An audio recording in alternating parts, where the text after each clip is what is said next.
C'est la journée de la femme, les femmes, à vous les honneurs. Vous êtes nos mères, nos épouses, aujourd'hui c'est le jour des fleurs.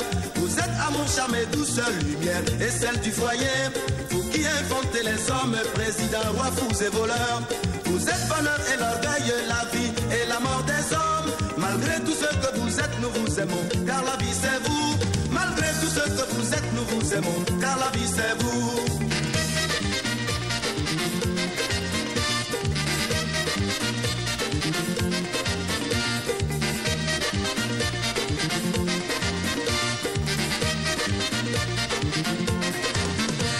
C'est la journée de la femme, les femmes, à vous les honneurs. Vous êtes nos mères, nos épouses, aujourd'hui c'est le jour des fleurs. Vous êtes amour, charme et douceur, lumière et celle du foyer. Vous qui inventez les hommes, présidents, rois, fous et voleurs. Vous êtes bonheur et l'orgueil, la vie et la mort des hommes. Malgré tout ce que vous êtes, nous vous aimons, car la vie c'est vous. Malgré tout ce que vous êtes, nous vous aimons, car la vie c'est vous.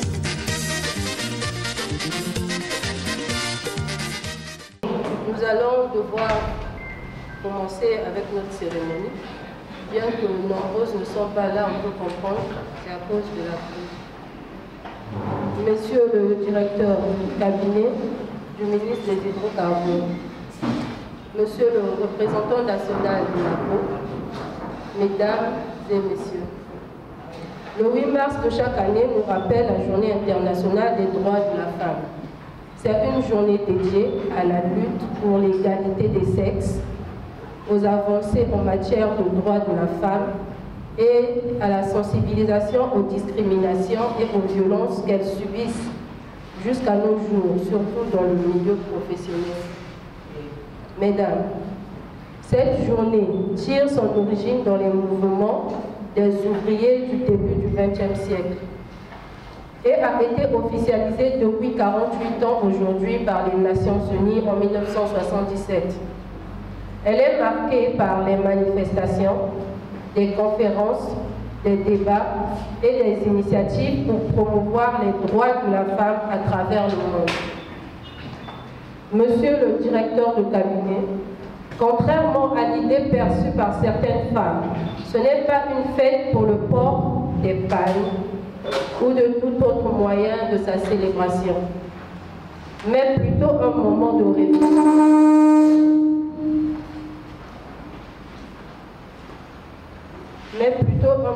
réflexion et d'action pour réclamer l'égalité dans tous les milieux où la femme se sent ou se voit marginalisée.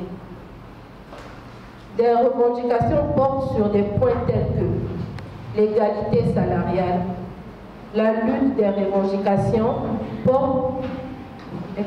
la lutte contre les violences sexistes et la représentation des femmes dans les sphères de pouvoir, la prise en compte des revendications relevant des questions du genre dans le milieu administratif.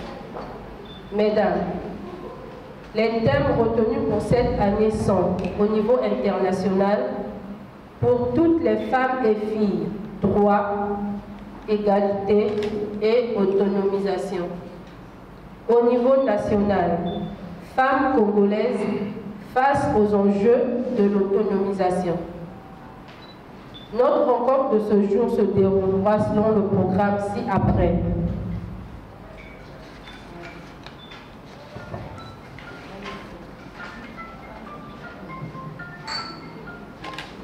Là, nous sommes déjà on a dépassé la séance de dépistage. Donc là, nous passons à l'allocution de monsieur le directeur de cabinet du ministre des Hydrocarbures. Avec tout le respect, monsieur le directeur du ministre. Il n'est pas courant de se retrouver face à un auditoire presque exclusivement féminin. Je dois avouer que cela me fait énormément plaisir. Je suis particulièrement heureux d'être devant vous aujourd'hui pour vous témoigner toute notre amitié et notre gratitude au cours de cette journée qui vous est dédiée. Ainsi, inciter le professeur Maker Bachi, directeur du cabinet du ministre des Hydrocarbures, excusez pour la présente séance, et moi-même, votre humble serviteur, Alphonse Soubani, conseiller à Val Pétrolier, assurant son intérêt. C'est la femme. La femme, c'est notre ancêtre féminin, notre arrière-grand-mère, notre grand-mère, notre mère, notre grande sœur, notre petite sœur, notre fille et notre arrière-petite-fille. Bref, c'est un être cher et précieux, sans lequel la vie sur la terre des hommes et peut-être au-delà n'aurait aucun sens. Souvenons-nous simplement du jardin d'Éden. Je voudrais, avant tout propos, féliciter et remercier M. Bruno Jean-Richard Itois, ministre des Hydrocarbures, qui ne ménage aucun effort pour encourager les femmes en organisant des activités relatives aux droits des femmes. En effet, la présente cérémonie donne l'occasion aux femmes de notre ministère de communier ensemble, de mettre en commun leurs compétences pour la prospérité et la divergence économique de notre pays. Je voudrais également présenter mes hommages à toutes les femmes réunies dans cette salle. Cette réunion est bien le signe concret de votre engagement et de votre détermination à appuyer sans réserve les actions entreprises en vue de la juste reconnaissance des droits et mérites de la femme. Mesdames et messieurs, ici est de rappeler que la journée du 8 mars trouve son origine en 1910 sous l'impulsion de Clara Zetkin et de Rosa Luxemburg. Le projet d'une journée dédiée aux femmes voyait le jour, mis en œuvre quelques années plus tard à l'échelon international. Je souhaite évidemment que cette journée soit placée sous le signe du débat et de la réflexion. Un point d'étape sur les difficultés et les avancées rencontrées par les femmes au quotidien. De création multiple, habituées à engendrer la vie, à la soutenir, l'abreuver, la nourrir, l'inciter à grandir, l'embellir, la traduire, discuter, partager, a construit un monde matériel et spirituel. La femme ne peut prendre qu'un seul rayon de l'action. Elle rayonne en même temps dans différents cercles, souvent concentriques comme un embryon, en spirale autour d'un cordon ombilical qui engendre la vie. Chères dames du ministère des Hydrocarbures, c'est ici le lieu de réaffirmer la détermination de la femme à apporter dans toute la mesure du possible des réponses appropriées à vos préoccupations, en œuvrant en particulier à lever les obstacles à votre quête légitime d'un monde qui reconnaisse la femme. un guide précieux pour l'homme dont elle est complémentaire.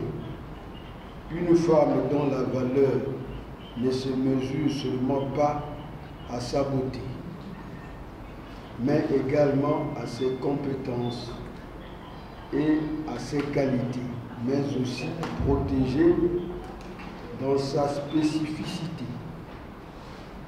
Bien que l'industrie pétrolière et gazière soit souvent perçue comme complexe et difficile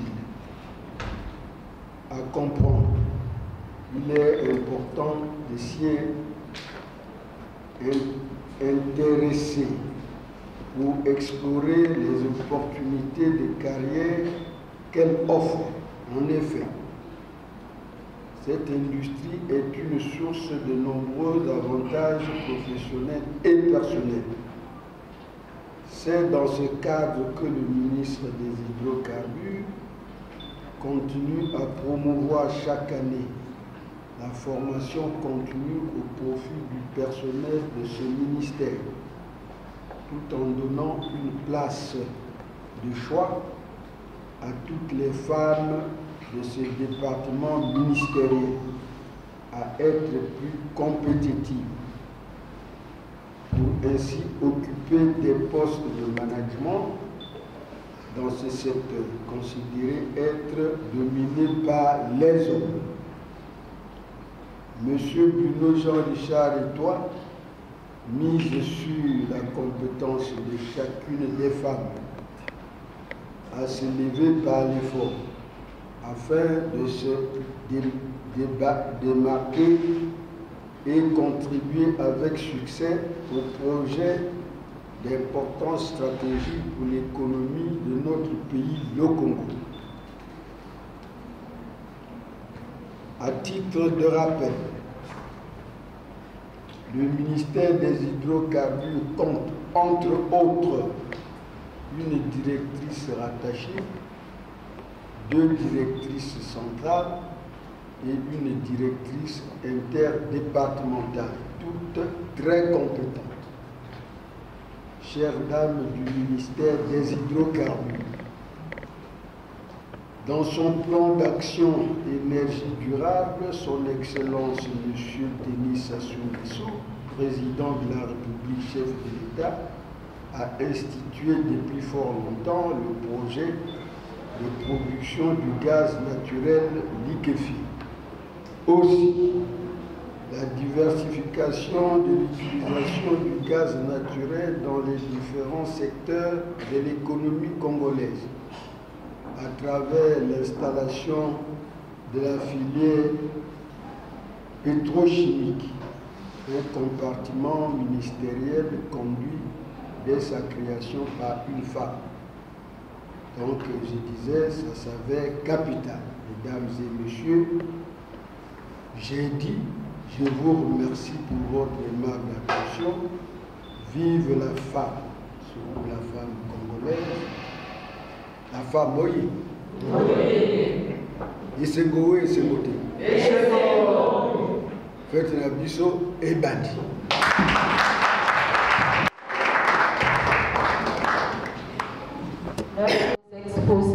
Nous aurons 2 exposés. Le premier sera sur la sensibilisation sur le diabète et le second sur la sensibilisation sur l'hypertension artérielle. S'ensuivra une séance de questions-réponses et après une photo de famille mettra fin à cette cérémonie.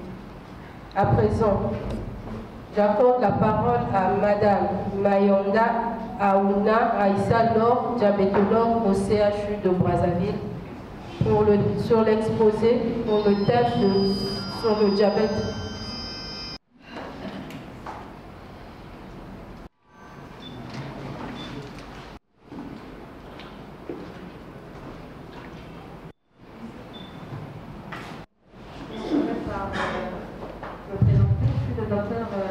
Mayonda Aïssa, diabétologue, évoluant au CHU de Brazzaville. Par la suite, je vais remercier le ministère des Hydrocarbures de m'avoir sollicité. Si je suis ici devant vous, c'est Tout est grâce à vous. Merci de m'avoir donné cette opportunité de m'exprimer devant vous en cette journée du 8 mars, qui est une journée, nous savons tous, fêtée. C'est une journée internationale des droits de la femme. Et pour cette journée, le ministère a proposé que nous essayons de parler sur la sensibilisation du diabète.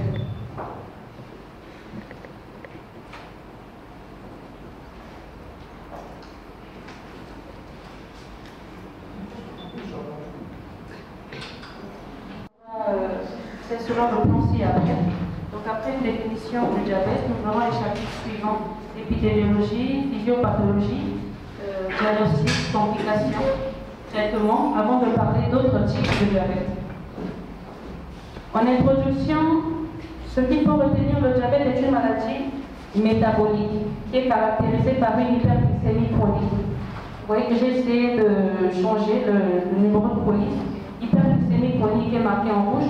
Qui dit chronique, cela veut dire maladie à vie. Je suis obligée de rester un peu longtemps sur certaines plaques. Donc c'est une maladie qui est caractérisée par une hyperglycémie chronique. Il existe plusieurs types de diabète. Nous avons le diabète de type 1, qui n'est pas héréditaire, souvent rencontré chez les enfants avant l'âge de 30 ans. Il y a le diabète de type 2, qui représente 90% de la population diabétique. Et autre type, à savoir le diabète gestationnel, que l'on rencontre chez la femme enceinte, et ce qu'on appelle diabète secondaire. Comment poser ce diagnostic de diabète? À partir de combien, à partir de quel chiffre, à partir de quelle valeur mesurée, nous pourrons parler de diabète? Ici, nous avons deux sociétés savantes, l'ISPAD, c'est une société pédiatrique, et juste à côté, c'est l'Association américaine de diabète. Les critères diagnostiques restent les mêmes. Le premier critère ici, vous avez une glycémie casuelle. Vous voyez, à gauche comme à droite, c'est marqué casuelle. Casuelle veut dire glycémie occasionnelle. C'est une glycémie qui est réalisée à n'importe quel moment de la journée. Quand vous réalisez cette glycémie, vous tombez sur 2 grammes, c'est-à-dire l'appareil va afficher soit 200, cela veut dire 2,00. À partir de ce chiffre, nous pouvons déjà déclarer que la personne est diabétique. Pourquoi c'est marqué glycémie casuelle? Parce que nombreux, quand on réalise les glycémies, se disent que je viens de quitter la table, j'étais stressé. Chacun de nous avance sa raison. Donc, quelle que soit l'heure où on fait la glycémie, vous sortez du sommeil, vous sortez de la table, vous sortez du boulot, lorsque la glycémie dépasse 2 grammes, il s'agit déjà d'un critère positif pour confirmer le diabète subi. Le deuxième critère, c'est ce que nous venons de faire ce matin, c'est ce dépistage, c'est la glycémie à jeun. À jeun ne veut pas dire que je n'ai pas mangé. Si vous mettez à manger à minuit ou à 2 heures, on vous fait une glycémie à 6 heures, vous êtes resté 4 heures sans manger. Ce n'est pas une glycémie à jeun. À jeun veut dire sans manger, rester sans manger pendant au moins 8 heures. Donc je peux manger à 10 heures, comme vous venez de prendre votre sandwich. On peut vous faire une glycémie à 18 heures. Vous êtes à jeun, parce que vous avez fait 8 heures sans avaler quelque chose. Donc la glycémie à jeun ne doit pas être supérieure ou égale à 1,26. À partir de 1,26, on peut déjà déclarer la personne diabétique. 1,26 g. Le troisième critère, c'est celui d'une glycémie que l'on réalise après avoir donné du sucre au patient. On vous donne du sucre, parce qu'on suspecte un diabète. On a des chiffres qui sont incertains, 1,20, 1,19, 1,18. On peut être amené à vous apporter du sucre, hyperglycémie provoquée par voie orale. Et lorsque la glycémie est supérieure ou égale à 2 grammes, c'est également un diabète. Pourquoi ce troisième critère vient s'ajouter? Parce que nous pouvons avoir des glycémies normales chaque matin, mais après avoir mangé, nous avons 3 grammes. Nombreux diront que moi j'ai fait ma glycémie il y a une semaine, j'étais à 1,00, j'étais à 0,96. Mais comment se comporte votre organisme après avoir mangé? Parce que le diabète se définit, c'est l'organisme qui n'arrive plus. C'est l'incapacité de votre organisme à faire face à tout ce que vous avalez. À jeun, j'ai une très bonne glycémie, mais après avoir mangé, ce que faisait mon corps il y a 4-5 ans ne le fait plus. Si à jeun, j'ai une très bonne glycémie, après avoir mangé, j'ai une glycémie qui dépasse 2 grammes, je suis diabétique. Donc, le diabète le diagnostic de diabète ne se pose pas seulement avec la glycémie à jeun, mais aussi avec une glycémie après avoir mangé, qu'il ne faut pas dépasser 2 grammes. Le 4e critère, c'est un critère biologique, c'est ce qu'on appelle l'hémoglobine glycée. Ceux qui sont diabétiques le savent. C'est un critère qui permet d'apprécier les glycémies sur les 3 derniers mois. C'est-à-dire, si nous faisons le dernier examen aujourd'hui, ça reflète la glycémie depuis le mois de décembre. C'est les 3 derniers mois. Ce critère également, il ne faut pas. À partir de 6,5, la personne peut être déclarée diabétique. J'ai ajouté cette plaque hier soir. Ça essaie un peu de résumer tout ce que je viens de dire. Beaucoup s'est dit avant, après avoir mangé.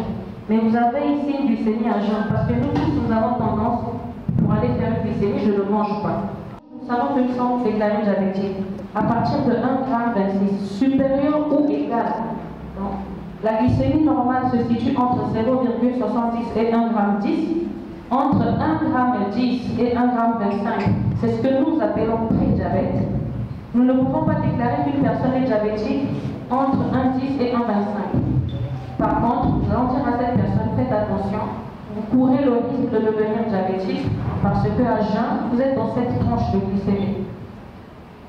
Une personne peut rester au niveau du stade de pré-diabète même pendant 5 ans, pendant 6 ans. Ça dépend de comment elle se comporte, les mesures hygiéno-diététiques, est-ce qu'elle fait attention. Mais souvent, le pré-diabète est détecté pour ceux qui font attention à eux.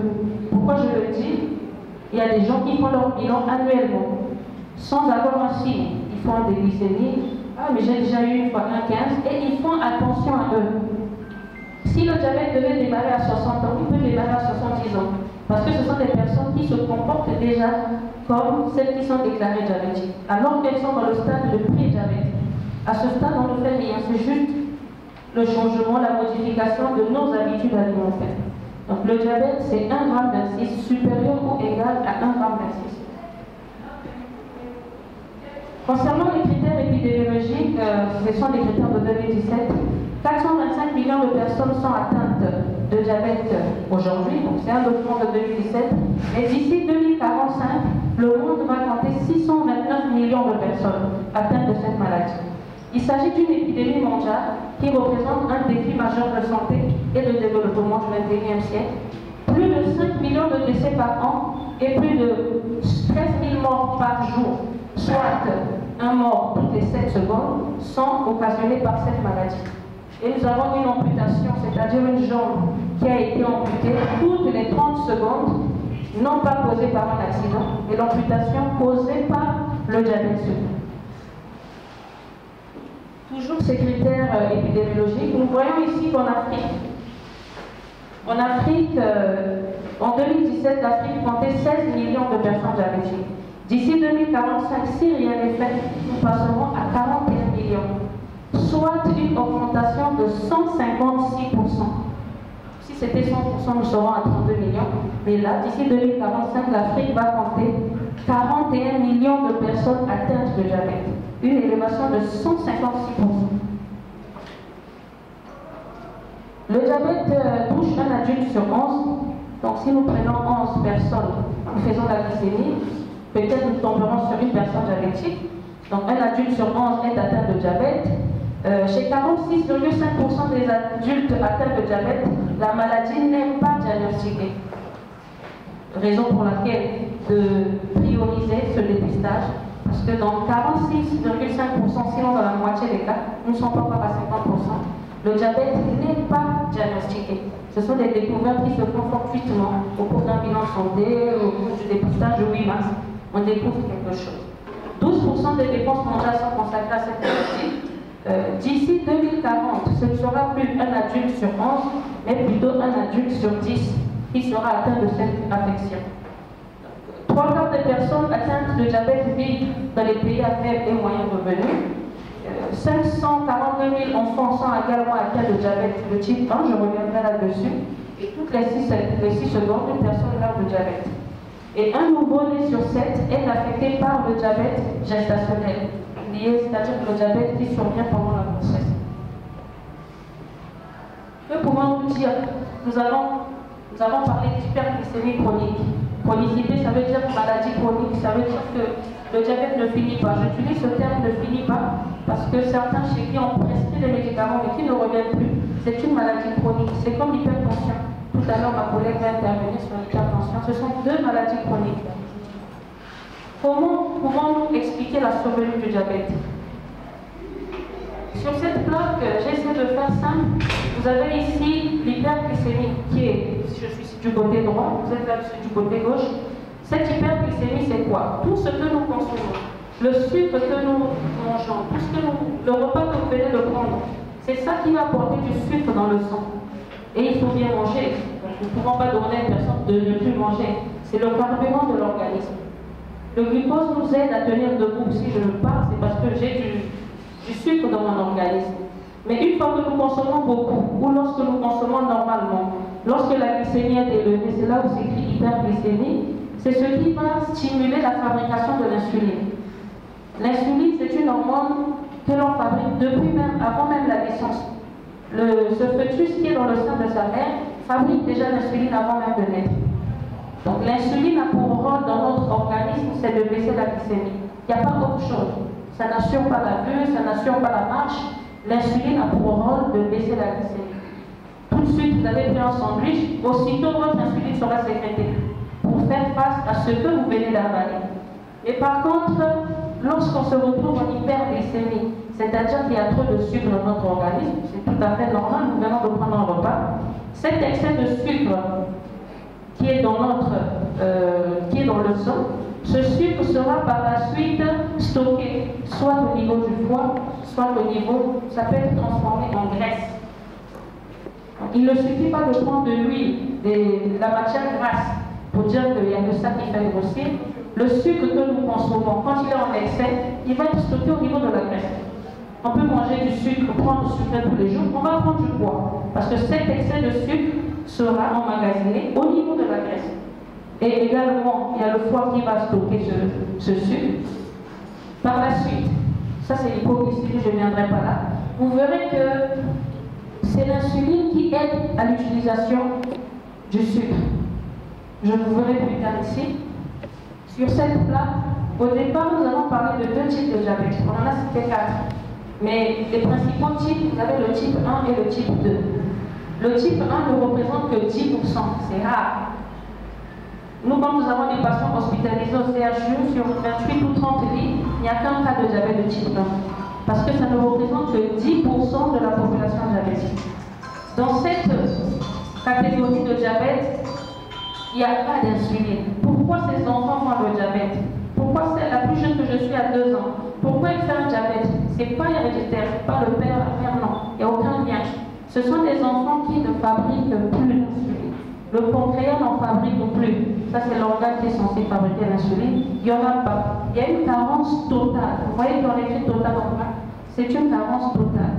Mais si vous n'avez plus d'insuline dans votre organisme, tout ce que vous avalez reste là en permanence. Jamais avec les comprimés. Parce que chez eux, ils sont en manque d'insuline. Pas d'insuline, traitement égal insuline à vie. Parce que leur pancréas n'en fabrique plus, n'en fabriquerait plus. Des anticorps comme des rebelles qui ont détruit cette usine. Ils n'ont plus d'insuline. L'insuline à vie jusqu'à 15-20, c'est à vie. Et c'est une hormone vitale. Sans insuline, on ne peut pas vivre. C'est un coma diabétique pour ces enfants diabétiques de type 1. Ici, c'est le diabète de type 2 qui est le plus fréquemment rencontré. 90%, c'est le type 2. Il y a l'hérédité qui est là, on en reviendra. Dans ce type de diabète, il n'y a pas de carence en insuline. L'insuline est toujours fabriquée, mais en quantité moindre. Je fabrique encore de l'insuline. Donc, chez ces personnes diabétiques de type 2, nous sommes autorisés à prescrire des comprimés. Ces comprimés vont essayer de stimuler, vont demander au pancréas, mais pourquoi cette paresse? Il faut fabriquer de l'insuline. Donc, les diabétiques de type 2, en général des personnes âgées, on commence souvent par des comprimés, mais à un certain niveau, cette réserve en insuline va s'épuiser. Ah, ça fait 5 ans que je suis sous comprimé, l'antidiabétique oraux. Après 10 ans, vous avez besoin d'insuline parce que la réserve s'est totalement épuisée. Vous serez traité comme les enfants. Mais également, une deuxième explication pourquoi je deviens diabétique. J'ai de l'insuline qui est fabriquée normalement, mais il y a une résistance à l'insuline qui Qui dit résistance à l'insuline, qui dit souvent surcharge pondérale. L'insuline, pour bien travailler, a besoin d'un espace assez libre. Et lorsque nous avons, par exemple, une obésité abdominale, l'insuline a du mal à travailler. Donc, il y a l'insuline. Si on vous donne l'insuline, elle est normale. Mais cette insuline ne travaille pas dans de bonnes conditions. Elle est gênée par notre graisse. Vous avez ici, sur cette plaque, des facteurs de risque de développer un diabète de type 2. Chaque fois que nous parlons du type 2, nous sommes chez la personne âgée le plus souvent. Donc 90% de diabète, c'est le type 2. Vous avez des antécédents familiaux. J'ai un père, une mère diabétique, j'ai un frère diabétique. Le manque d'exercice. Tout à l'heure, on a parlé avec quelqu'un qui est dans la salle du sport. Le manque d'exercice, autrement appelé sédentarité. Il y a des gens qui ne bougent pas, qui ne sont jamais en activité physique. L'exercice physique ne suffit pas d'aller dans une salle de sport, non. Si vous travaillez quelque part, vous êtes déjà debout du matin au soir, c'est déjà une activité physique. On ne demande pas aux gens d'aller payer 30 000, 50 000 à ça. Non. Si vous travaillez au deuxième étage, vous montez, vous descendez, c'est déjà une activité physique. 30 minutes par jour, c'est largement suffisant. Maintenant, si on vous conseille de l'exercice physique pour perdre, parce qu'il y a une obésité, ça c'est autre chose. Mais le manque d'exercice, le manque d'activité physique contribue à la survenue du diabète. Tout ça parce que la seule conséquence est la prise de poids. Vous avez la mauvaise alimentation. Qui dit mauvaise alimentation, nous tous nous savons que c'est la graisse, c'est du sucre. Je le répète souvent aux parents parce que de plus en plus ce diabète, qui est l'apanage du sujet âgé, est de plus en plus rencontré chez les enfants. Actuellement, nous avons une dizaine d'enfants qui sont diabétiques, pas un, mais deux. Pourquoi? Parce que c'est des enfants qui pèsent 70 kg, 80. Ces enfants étaient peut-être prédestinés à devenir diabétiques, mais le fait qu'ils soient en surcharge pondérale, cette surcharge pondérale a précipité le diabète. Ce sont des enfants, dès qu'on met sous régime, ils bougent, ils font du sport, les glycémies se normalisent. Donc, la mauvaise alimentation, le manque d'exercice, vous voyez que les deux vont concourir à la surcharge pondérale, ce sont des facteurs de développer le diabète. Vous pouvez avoir une glycémie qui fait partie du pré-diabète. Et dès que vous mettez au sport, vous arrêtez du coca, vous arrêtez du sucre, tout rentre dans l'ordre. Vous êtes au stade de pré-diabète, vous n'êtes pas déclaré diabétique. Mais ces mesures hygiéno-diététiques vont vous aider pour retarder, pour empêcher la survenue du diabète. J'essaie de faire la différence diabète de type 1, diabète de type 2. Vous voyez que le type 2, c'est l'adulte. 90%. C'est polygénique. Vous avez ici l'auto-immunité qui est absente parce que ici, c'est purement génétique. Vous avez la fréquence de l'obésité qui est très élevée. Et chez ces enfants, on peut déjà, chez ces patients diabétiques de type 2, on peut mettre les comprimés. Voilà pourquoi on a dit efficace. ADO, c'est antidiabétique oraux. Contre-indiqué chez l'enfant. Chez l'enfant, c'est l'insuline. Nous avons longuement parlé de ça. La définition du diabète, c'est la biologie. Je peux vous dire que j'urine beaucoup matin, midi, soir, tant que vous n'avez pas réalisé la glycémie. Donc la définition est la biologie. Nous avons dit hyperglycémie chronique, nous retenons en 26 à 2 reprises. Vous avez une mauvaise glycémie aujourd'hui au cours du dépistage. Il faut refaire la glycémie. Il faut au moins 2 mauvaises glycémies. C'est une affection qui est chronique. Ce n'est pas une seule fois que je vais déclarer que vous êtes diabétique, non. Il faut au moins 2 glycémies à intervalle d'une semaine de 2 jours pour déclarer que la personne est diabétique, ou une glycémie casuelle à n'importe quel moment de la journée qui dépasse 2 grammes. Mais quels sont les signes de l'hyperglycémie? Oui, nous avons défini. Mais qu'est-ce qui peut nous pousser à aller faire la glycémie? Quels sont les signes révélateurs de cette maladie? On a la fatigue, rien que la fatigue. Vous allez acheter quelque chose dans une boutique, vous demandez une chaise. Le temps qu'on vous serve, vous êtes fatigué. Même attendre un sandwich, vous êtes fatigué. Vous vous asseyez. C'est un signe de diabète. Vous avez la somnolence, vous êtes tout le temps somnolent, somnolente. Il y a la langue qui est sèche, ça veut dire déshydratation. Vous avez la soif et la polyurie. Généralement, dans le diabète, c'est un peu mis en désordre, c'est d'abord la polyurie. Lorsque le sucre est en excès dans le sang, c'est éliminé dans les urines. L'organisme réfléchit. Comment je vais évacuer cet excès de sucre? Il envoie par les urines. Et une fois qu'il y a du sucre au niveau de votre appareil urinaire, il y a un appel d'eau. On pisse beaucoup. Je dis souvent à certaines mamans, il suffit d'aller uriner dans les toilettes modernes, dans la cuvette. Vous revenez un peu, vous pouvez trouver des fourmis. Parce que les urines sont sucrées. À partir de 1,80, 1,8, l'organisme élimine déjà le sucre par voie urinaire. Donc, il y a la polyurie, c'est surtout le signe majeur. Je me mouvais 4 fois, 5 fois, 6 fois pour aller uriner. C'est un signe majeur du diabète sucré. Et j'ai ajouté ce petit dessin parce que chez l'enfant ne vous dira pas que je me mouvais 4-5 fois. Il y a des enfants qui étaient déjà déclarés propres qui vont reprendre de faire piqûre. Depuis l'âge de 5 ans, mon enfant ne pisse pas au lit. À l'âge de 8 ans, il a repris de faire miction au lit, pensez au diabète. C'est un enfant qui n'a pas le temps de se lever. Tellement qu'il y en a une quantité importante, il va uriner. Vous allez blâmer l'enfant, vous allez taper, mais pourquoi? Ça fait 4-5 ans que tu es déjà propre, mais pourquoi tu as repris de faire miction au lit? Il faut faire une glycémie à cet enfant. Toujours les mêmes signes, soif intense, fatigue, perte de poids, l'amaigrissement, c'est un signe également du diabète. Nous on dit syndrome cardinal. Vous avez principalement 4 signes. Beaucoup de poids, beaucoup pisser, beaucoup boire, fatigue et amaigrissement. En dehors de ces signes que nous venons de citer, beaucoup boire, beaucoup pisser, fatigue, amaigrissement, le diabète peut être totalement asymptomatique.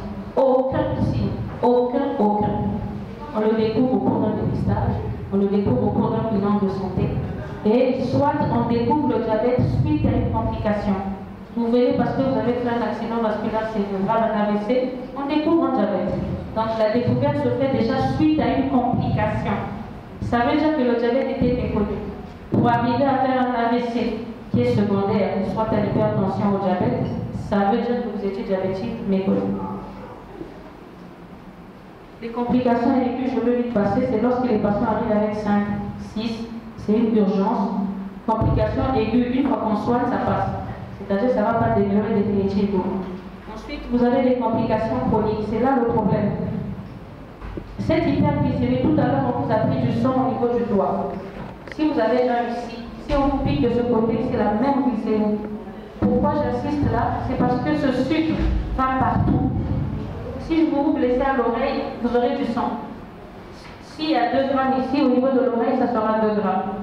Mais cette hyperglycémie, cet excès de sucre circule partout. Il arrive au niveau de l'œil, au niveau des reins, au niveau des pieds. Voilà pourquoi vous avez ces organes nobles qui sont atteints. Vous avez l'œil, la rétinopathie diabétique. Le diabète est la première cause de cécité chez l'adulte.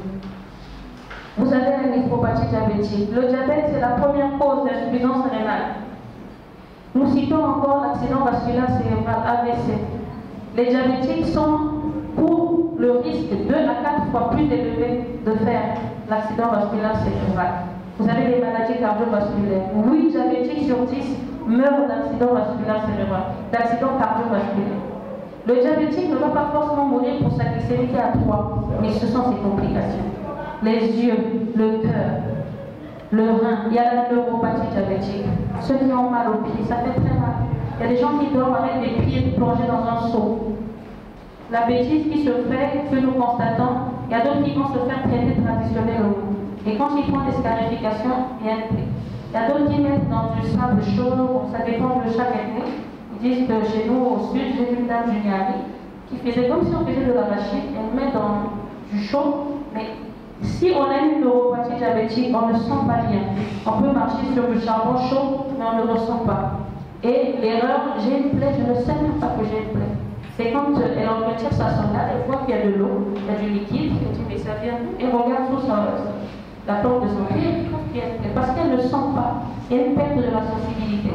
Ils peuvent marcher, puis la sandale est restée, ne savent pas. Même la pédale, quand vous conduisez, vous ne la sentez pas.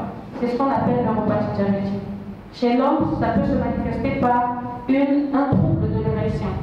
Parce que les nerfs vont partout, également l'érection. Pour aboutir à une bonne érection, il y a cette partie innervation qui intervient. Donc la neuropathie, ce sont les pieds. On n'a pas besoin d'examen pour confirmer une neuropathie. Mais chez l'homme, l'homme va se plaindre, va se dire que j'ai une asthénie sexuelle. Donc, difficulté à avoir une érection, c'est déjà une complication de diabète. Donc le risque de décéder pour les maladies cardiovasculaires, je l'ai dit, 2 à 3 fois plus grand chez les diabétiques ou de faire un AVC. La néphropathie conduit à l'insuffisance rénale, on l'a dit tout à l'heure. Le tiers des patients qui sont en dialyse, vous allez dans un centre de dialyse, 30% de ces patients sont diabétiques. La première cause de cécité dans la population en âge de travailler. Et vous avez les amputations. Les amputations sont 15 fois plus fréquentes chez les diabétiques. 50% des amputations pourraient être évitées. Donc, on a juste passer le message, c'est dans le service. C'est une gangrène. Vous voyez que le gros est moi. Le cœur n'arrive pas au pied. C'est touché par de la graisse, c'est touché parce qu'on a un problème vasculaire au poumon, mais c'est ce qu'on appelle gangrène. Vous avez ici une lésion du pied. Ce qui est en blanc, c'est le tendon. Le tendon est mis à nu. On va soigner, mais après, il faut qu'il y ait un bourgeonnement pour recouvrir. Vous avez ici, là aussi, c'est une gangrène. On dit gangrène sèche. Elle est sèche parce que c'est comme du bois. Des fois, l'orteil peut tomber de lui-même avant même d'aller intervenir. J'ai pris un autre patient que je suis. Ce patient, c'est un cara. Il m'a fait une gangrène de la verge. Je l'ai vu en privé. Toute la verge était gangrénée, diabétique connue sous traitement. Depuis que je suis spécialiste, c'est la première fois. On en parle, je lis des articles, mais la première fois que je tombe sur un patient sur ce cas, donc c'était une gangrène de la verge. Tout ce qui est noir ne vit plus. La personne va réfléchir longuement pour décider de l'amputation, ce qui est tout à fait normal, mais quand c'est noir, il n'y a plus. Ça ne vit pas. L'oxygène n'arrive pas au niveau de cet organe. Donc, une fois que l'oxygène n'arrive pas, ça devient noir. Donc, ce patient, malheureusement, a été amputé à 60 ans, je pense. Donc, il faut dire que le diabète a plusieurs complications. C'est une maladie, nous on appelle ça tueur silencieux. On découvre le diabète, tu as fait la question. On découvre le diabète parce que tu as une plaie que tu traînais. Mais ça veut dire que ça faisait des mois, des années. Maintenant, avec tous les signes que nous venons de citer, je me sens fatiguée, je somnole, je pisse beaucoup, pensez à faire la glycémie. C'est pas comme l'IRM qui coûte 120 000. Non, avec 1000 francs, c'est pas. On pose le diagnostic du diabète. Mais qu'en est-il du traitement pour aller au dernier chapitre? Le diabète de type 1 qui est rare. Chez l'enfant, c'est l'insuline, il n'y a pas autre chose. 2 injections, 3 injections, on arrive jusqu'à 4 injections. C'est l'insuline. Mais le diabète de type 1 aussi, on peut le retrouver chez les sujets âgés. Et c'est surtout l'apanage du sujet jeune. La plus jeune, elle a 2 ans. On a un centre d'enfants diabétiques juste à côté de la maison d'arrêt, qu'on appelle Maison Bleue. Nous avons une centaine d'enfants qui sont là. Tous sont sous insuline, excepté quelques diabétiques de type 2. Le diabète de type 2, dans un contexte héréditaire, ce sont les antidiabétiques oraux. Il y a plusieurs classes thérapeutiques, je pense. Ça, c'est le schéma pour l'insuline. Vous voyez. Le diabète de type 2, vous avez cette marche. Numéro 1, régime et exercice physique. Je peux rester à cet état pendant 5 ans, 10 ans. C'est au cas par cas. Est-ce que vous respectez ou pas? On peut aussi respecter, on peut pourrir, mais passer directement au niveau 2. Je veux réaliser l'hémoglobine piquée. Si elle n'est pas dans les normes, je dis madame, l'exercice ne suffit plus, vous avez besoin des comprimés. Je prescris les comprimés en monothérapie. Un seul comprimé ne marche pas, vous avez une deuxième boîte. C'est ce qu'on appelle combinaison. Vous avez maintenant 2 médicaments pour le diabète. 2 médicaments ne marchent pas, on peut passer à 3. Si 3 ne marchent pas, on peut être amené à mettre l'insuline. Pour passer au niveau de la première, à la 4e marche, ça dépend, ça varie d'un sujet à un autre. Il y a des personnes, après 20 ans, qui sont toujours sous-comprimées. Ils font bien attention à eux. C'est pas parce qu'ils seulement ils font attention à eux, peut-être que cette baisse de sécrétion d'insuline n'est pas la même que chez l'autre. Peut-être chez moi c'est seulement 20%, chez l'autre c'est 70%. Celui qui a perdu son insuline, cette baisse de 70%, rapidement il aura besoin d'insuline. Chez moi, et chez ces personnes qui restent longtemps sous régime, des fois ce sont des personnes, on a découvert ça très tôt. Ils font attention à eux. J'ai 60 ans, je gagne ma glycémie 1,28. Je suis diabétique. Je peux rester sous régime jusqu'à 70 ans, 75 ans. Parce que je fais tellement attention. Donc c'est au cas par cas. Il n'y a pas des normes. Il faut faire 1 année, 2 ans, non. Il y a des patients qui arrivent le premier jour, il faut mettre l'insuline. Par exemple, la dame enceinte, elle ne prend pas de comprimés, c'est l'insuline jusqu'à l'accouchement. Et vous avez la dernière marche qui est l'insuline. L'insuline, donc chez une personne âgée, on n'a pas dit qu'on ne met pas l'insuline. Mais l'insuline a ses indications bien précises. Vous devez aller au bloc opératoire, c'est l'insuline. Vous êtes enceinte, c'est l'insuline. Vous avez une complication aiguë, c'est l'insuline. Bon, cette plaque n'est pas trop visible, mais c'est le triangle, la pyramide alimentaire. Elle se fait mieux voir. Vous voyez tout en bas, vous avez de l'eau. Vous avez le thé, le lipton, quoi. À consommer à volonté. À volonté. Le thé, tout ce que vous voulez, tout ce qui est tisane. Quand je parle de tisane, je parle des infusions. À consommer à volonté. Il n'y a rien d'interdit là. La pyramide ne fait qu'augmenter. Nous sommes au niveau de la partie chaude. Ce sont des féculents. On n'a pas mis ça en haut, c'est en bas. À chaque repas, il faut qu'il y ait un féculent. À la cité, on dit ne mange pas le manioc, ne mange pas le coco, ne prends pas l'igname. Non, chaque repas doit contenir un féculent. Dans votre assiette, il faut qu'il y ait des glucides. Dans votre assiette, il faut qu'il y ait du sucre. Quand on soigne un diabétique, ce n'est pas pour faire disparaître le sucre de son corps. Non. Sans sucre, on ne peut pas vivre. L'hypoglycémie est plus grave que l'hyper. Chaque repas, il faut qu'il y ait un féculent. Ce n'est pas je mange le poisson sans manioc. Si ce n'est pas le manioc, c'est le pain. Si ce n'est pas le pain, c'est l'igname, les pâtes. Mais évitez d'avoir deux féculents dans la même assiette. On ne peut pas prendre le pain et des spaghettis. Les spaghettis dans le pain, non. Ça fait farine et farine. Dans tout ce qui est féculent, il y a du sucre. Je mange le riz, j'ai encore du manioc. À moins que ça soit des petites quantités. Mais ce que nous déconseillons, c'est surtout deux féculents au cours du même repas. À chaque repas, il faut qu'il y ait une farine. Manger, qui dit légumes, je ne veux pas dire amer. À la cité, les gens confondent. Folie à bololo, il y a bololo. Non, bololo ne soigne pas. Bololo, ce qui est amer, c'est la langue, c'est les papilles gustatives. C'est pas cet objet amer qui va venir traiter votre diabète, non. L'avantage, vous n'aurez pas une glycémie élevée, mais mangez les légumes, les carottes, tout ce que vous voulez, les légumes, vous mangez comme vous voulez. Se rétrécit. Vous avez ici mangé des aliments contenant, il y a le poisson et les protéines, les chenilles. Dans l'assiette, il doit y avoir des protéines. Le poulet n'est pas interdit aux diabétiques. Le poisson, tout ce qui est protéines autorisées. Que ce soit même le porc. Les diabétiques consomment du jambon. Le jambon, c'est du porc. Ah non, aux autres, pas beurre. Non, c'est pas ça. L'ennemi du diabétique, c'est le sucre. Le sucre rapide, je précise. Parce que dans le pain, il y a du sucre. Qui dit sucre rapide, c'est coca, les boissons sucrées. Ce que vous consommez, vous savez que c'est sucré. Ça, c'est interdit. Mais les viandes, que ce soit les côtes, pourquoi ce n'est pas interdit. Si on vous l'interdit parce que vous avez une goutte, une maladie goûteuse, ça, c'est un autre contexte. Mais ce n'est pas interdit aux diabétiques, surtout aux enfants qui ont besoin de grandir. Dans la viande de bœuf, il n'y a pas de sucre. Dans le porc, il n'y a pas de sucre. Dans les pieds de, je ne sais pas ce que vous voulez, les boyaux, quoi, il n'y a pas de sucre. Mais là, nous dirons attention parce qu'il y a de la graisse.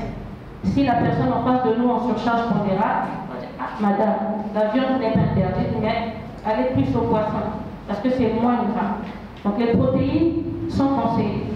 À côté, vous avez du beurre, du lait, les œufs.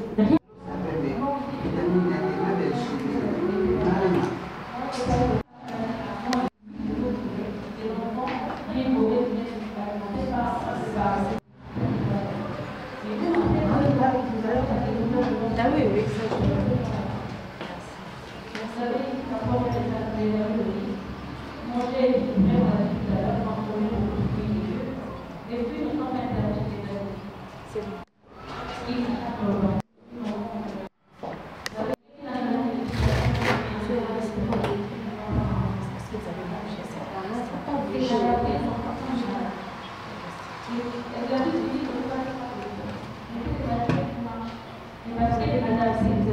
J'allais écrire, mais là on m'a dit d'attendre mon tour.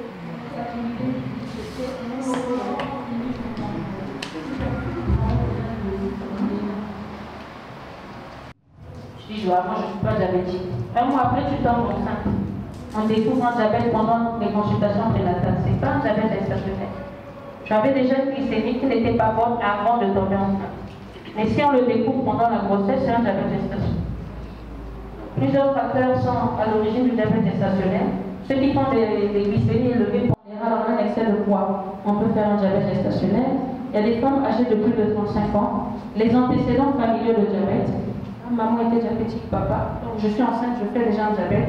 Les antécédents de fausses couches, parce que vous ne savez pas pourquoi vous avez fait des fausses couches, antécédents de malformation, diabète lors d'une grossesse passée, des enfants très fragiles, qui meurent facilement, très facilement. Ils sont beaux, ils sont mignons, 5 kilos, beau bébé, vous faites un tour, vous allez acheter de l'eau, revenez les voir. Ce sont des enfants qui font des hypoglycémies, des hypocalcémies, voilà. Ils ont souvent des désordres ioniques. Parce que cet enfant est habitué d'être alimenté par sa mère. Son sucre, le sucre de maman. Si maman a 3 grammes, le petit a 3 grammes. Et quand vous pratiquez l'accouchement, vous coupez le cordon ombilical, cet enfant n'est plus alimenté. C'est en rouge 0,92 pour interpeller les mamans, les femmes qui sont en âge de procréer encore. Parce qu'on a parlé de 1,26. 1,26, mais chez la femme c'est 0,92. La femme enceinte, c'est pas 1,26. À 1 déjà, elle fait un diabète. La femme qui attend un enfant, qui porte une grossesse, la glycémie ne doit pas dépasser 0,92. Je parle de la femme enceinte. Vous allez dire, le docteur avait dit 1,25. Comme je suis à 1, c'est normal. Non. Si vous êtes enceinte, ne pas dépasser 0,92. Parce qu'on avait constaté que les glycémies, même à 1 gramme, occasionnaient des complications chez le fœtus. C'est pour cela que la définition a été revisée chez les femmes enceintes. 0,92. Avec les complications que vous avez, l'hypertension, fausse couche césarienne, macrosomie, c'est cet enfant qui pèse plus de 4 kg, malformation, prématurité et mort périnatale. Le traitement ici, en un seul mot, c'est l'insuline. L'insuline. Aussitôt je peux. Avec le régime, ça peut marcher. On dit, madame, vous êtes enceinte, arrêtez du jus, arrêtez du coca. Des fois, les glycémies vont dans l'ordre avec le régime. Mais vous avez un diabète gestationnel. Si rien ne marche, on ajoute de l'insuline.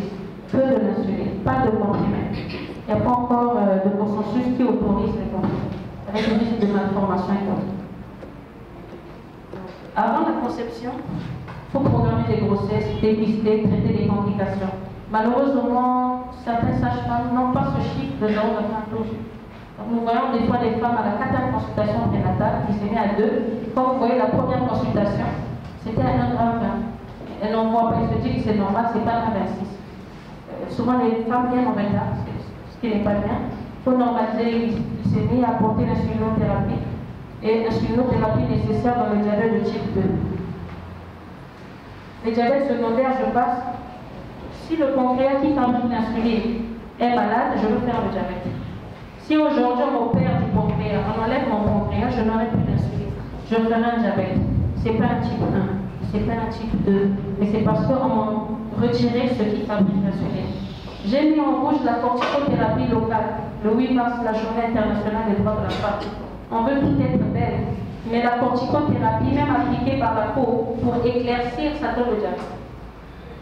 Kétasol, bétasol, tout ce qui est corticoïde est pourvoyeur d'hyperglycémie. Vous appliquez, vous dépigmentez votre peau, vous êtes belle, oui, mais vous pouvez développer un diabète. Là, on dirait un diabète secondaire à la corticothérapie. Donc, faites attention à ce que nous tous sommes interpellés avec ce que nous appliquons sur la peau. En conclusion, le diabète sucré, c'est une maladie qui est chronique. Chronique, ça ne finit pas. Les tisanes ne soignent pas le diabète. Vous avez, ici, on retient 1,26 pour déclarer que la personne est diabétique à 2 fois, 2 reprises. 90%, c'est le type 2, le contexte héréditaire. Vous avez les principaux signes, beaucoup pisser, beaucoup boire, fatigue et amaigrissement. Des fois, vous n'avez aucun signe, aucun signe, aucun signe. Et vous avez ici les organes qui sont souvent atteints, les yeux, le cœur, les reins, les pieds. Les antidiabétiques oraux peuvent être prescrits. Les médicaments matin, midi, soir, les temps. Tant que vous consommez sucré à côté, ça ne marche pas. Le régime, c'est la pierre angulaire du diabète de type 2. Malheureusement, on a des enfants surtout. Elle sort, elle achète des beignets, elle mange là où elle a acheté, elle essuie, c'est sa bouche, elle revient à la maison, il n'y a rien, elle est à la table. Malheureusement, les parents achètent des médicaments. Donc c'est très difficile, surtout chez les enfants. Je vous assure, très difficile de préparer leur boîte à la maison, mais je vous assure que c'est difficile. Une fois qu'elle est à l'école, c'est parce qu'elle a fait tout et n'importe quoi, et ça mange à... J'ai des enfants qui me ramènent des glycémies parce parce que chez les enfants, on fait 3 fois la journée de glycémie. Ils reviennent avec un cycle d'une semaine. Ils prennent une feuille et ils remplissent ça eux-mêmes, de tête. Ils savent que 1 c'est bien, mais 0. Ils n'ont pas pris depuis le lecteur. Tout ça parce qu'ils ont peur que j'ai les larmes, ils ont peur que le docteur va se fâcher. Donc ils essayent de gérer leur maladie comme ils comprennent. Il y a des enfants qui font de l'insuline, vous dites faites 20 unités le matin, je le fais 26. Pourquoi elle fait un surdosage? Pour être en hypoglycémie. Pourquoi elle fait l'hypoglycémie? Parce qu'il y a longtemps qu'elle a bu du jeu. Donc dès qu'elle est en hypo, c'est l'enfant qui dit à la maman, je suis en hypo, occasionné par l'enfant. Et la maman va faire quoi? C'est l'hypoglycémie, il va donner du coca. Quand tu dis mais pourquoi ça fait? Il y a longtemps que j'ai pris du jus. Donc tu peux passer à côté, hypoglycémie. S'il n'y a pas du coca, s'il n'y a pas une petite couverte. Donc ils ont maintenant une habitude, ils essaient de réfléchir même comment faire, qu'est-ce que vous faites. Donc vraiment, on insiste sur le régime, surtout pour les personnes âgées. Vraiment régime et régime. Et surtout la prévention. On peut prévenir cette maladie. Faites du sport, marcher. L'année prochaine, peut-être vous allez mettre des baskets. Vous aurez une distance à parcourir. L'activité physique, la bonne hygiène alimentaire. Et surtout, je reviens un peu sur l'alimentation. Ne conseillez pas aux gens ceux qui n'ont pas l'habitude de manger. Ne demandez pas à quelqu'un d'aller en ville acheter du pain complet, s'il vous plaît. Le pain qu'on prend là en face, c'est ce que la personne. Le pain contient de la farine aussi. C'est fait avec de la farine. C'est un féculent, il y a du sucre. La différence, c'est que il y a ces trucs alimentaires qui sont à l'intérieur. Bon, ça permet une bonne digestion, tout ce que vous voulez, mais vous n'allez pas demander à quelqu'un d'aller acheter le saumon. Avant de prescrire une alimentation, nous on pose la question, qu'est-ce que vous mangez d'habitude? C'est à partir de l'alimentation du patient que là va découler des interdits. Si je dis que moi je ne mange que ça, je ne peux pas l'interdire, je ne peux pas dire à l'acheter la tête. Non, non, non. C'est au cas par cas. Donc la prévention ici dans cette maladie joue un rôle très capital. On peut faire retarder notre maladie de 10 ans, de 5 ans. C'est selon comment nous on a, comment je mange. Et il faut faire le même pour les enfants. Quand les parents n'achètent pas, les enfants ne consomment pas. Vous êtes obligé de priver d'autres enfants pour 5 ans. Vous ne pouvez pas mettre du jus dans le frigo, dire que toi tu manges, toi non, parce que tu es diabétique.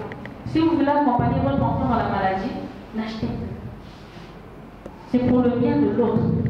Vous pouvez acheter du Nutella, mettre du chocolat pour dire que tout le monde sauf toi. C'est vexant. Vous êtes obligé d'accompagner cet enfant dans cette maladie. Vous aussi, vous aurez des habitudes. Moi, si vous avez un mari, un conjoint qui ne prend pas ce sucré, je pense que vous aussi, vos habitudes vont changer. Quand vous servez, si j'ajoute le sel, il va parler. Mais vous n'êtes pas hypertendu. Donc les habitudes de votre conjoint, de votre fille, de votre enfant malade, vous êtes obligé de les adopter. Et quelque part, c'est bénéfique. Évitez de rester assis, manger, ne pas bouger, le téléphone à côté, on appelle, de l'eau, on vous apporte de l'eau, vous ne vous levez pas pendant des heures. C'est pas bon. Il faut bouger. Ça sonne, vous vous levez. Et merci pour votre attention.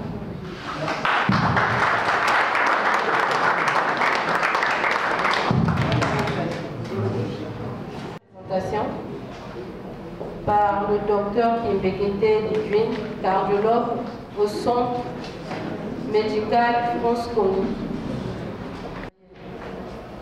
Le ministère des hydrocarbures qui nous donne cette opportunité de faire la sensibilisation sur l'hypertension artérielle. Alors sans plus tarder, nous allons passer à la présentation. Cette présentation se fera selon le plan suivant. Après une introduction, nous aborderons le chapitre généralité. Nous verrons les causes de l'hypertension artérielle, le diagnostic, comment poser le diagnostic, quels sont les signes et symptômes de l'hypertension artérielle, quel est le bilan, les complications et le traitement avant de conclure. En introduction, l'hypertension artérielle est un problème de santé publique à l'échelle mondiale. C'est un des facteurs de risque de maladies cardiovasculaires et elle est en constante progression.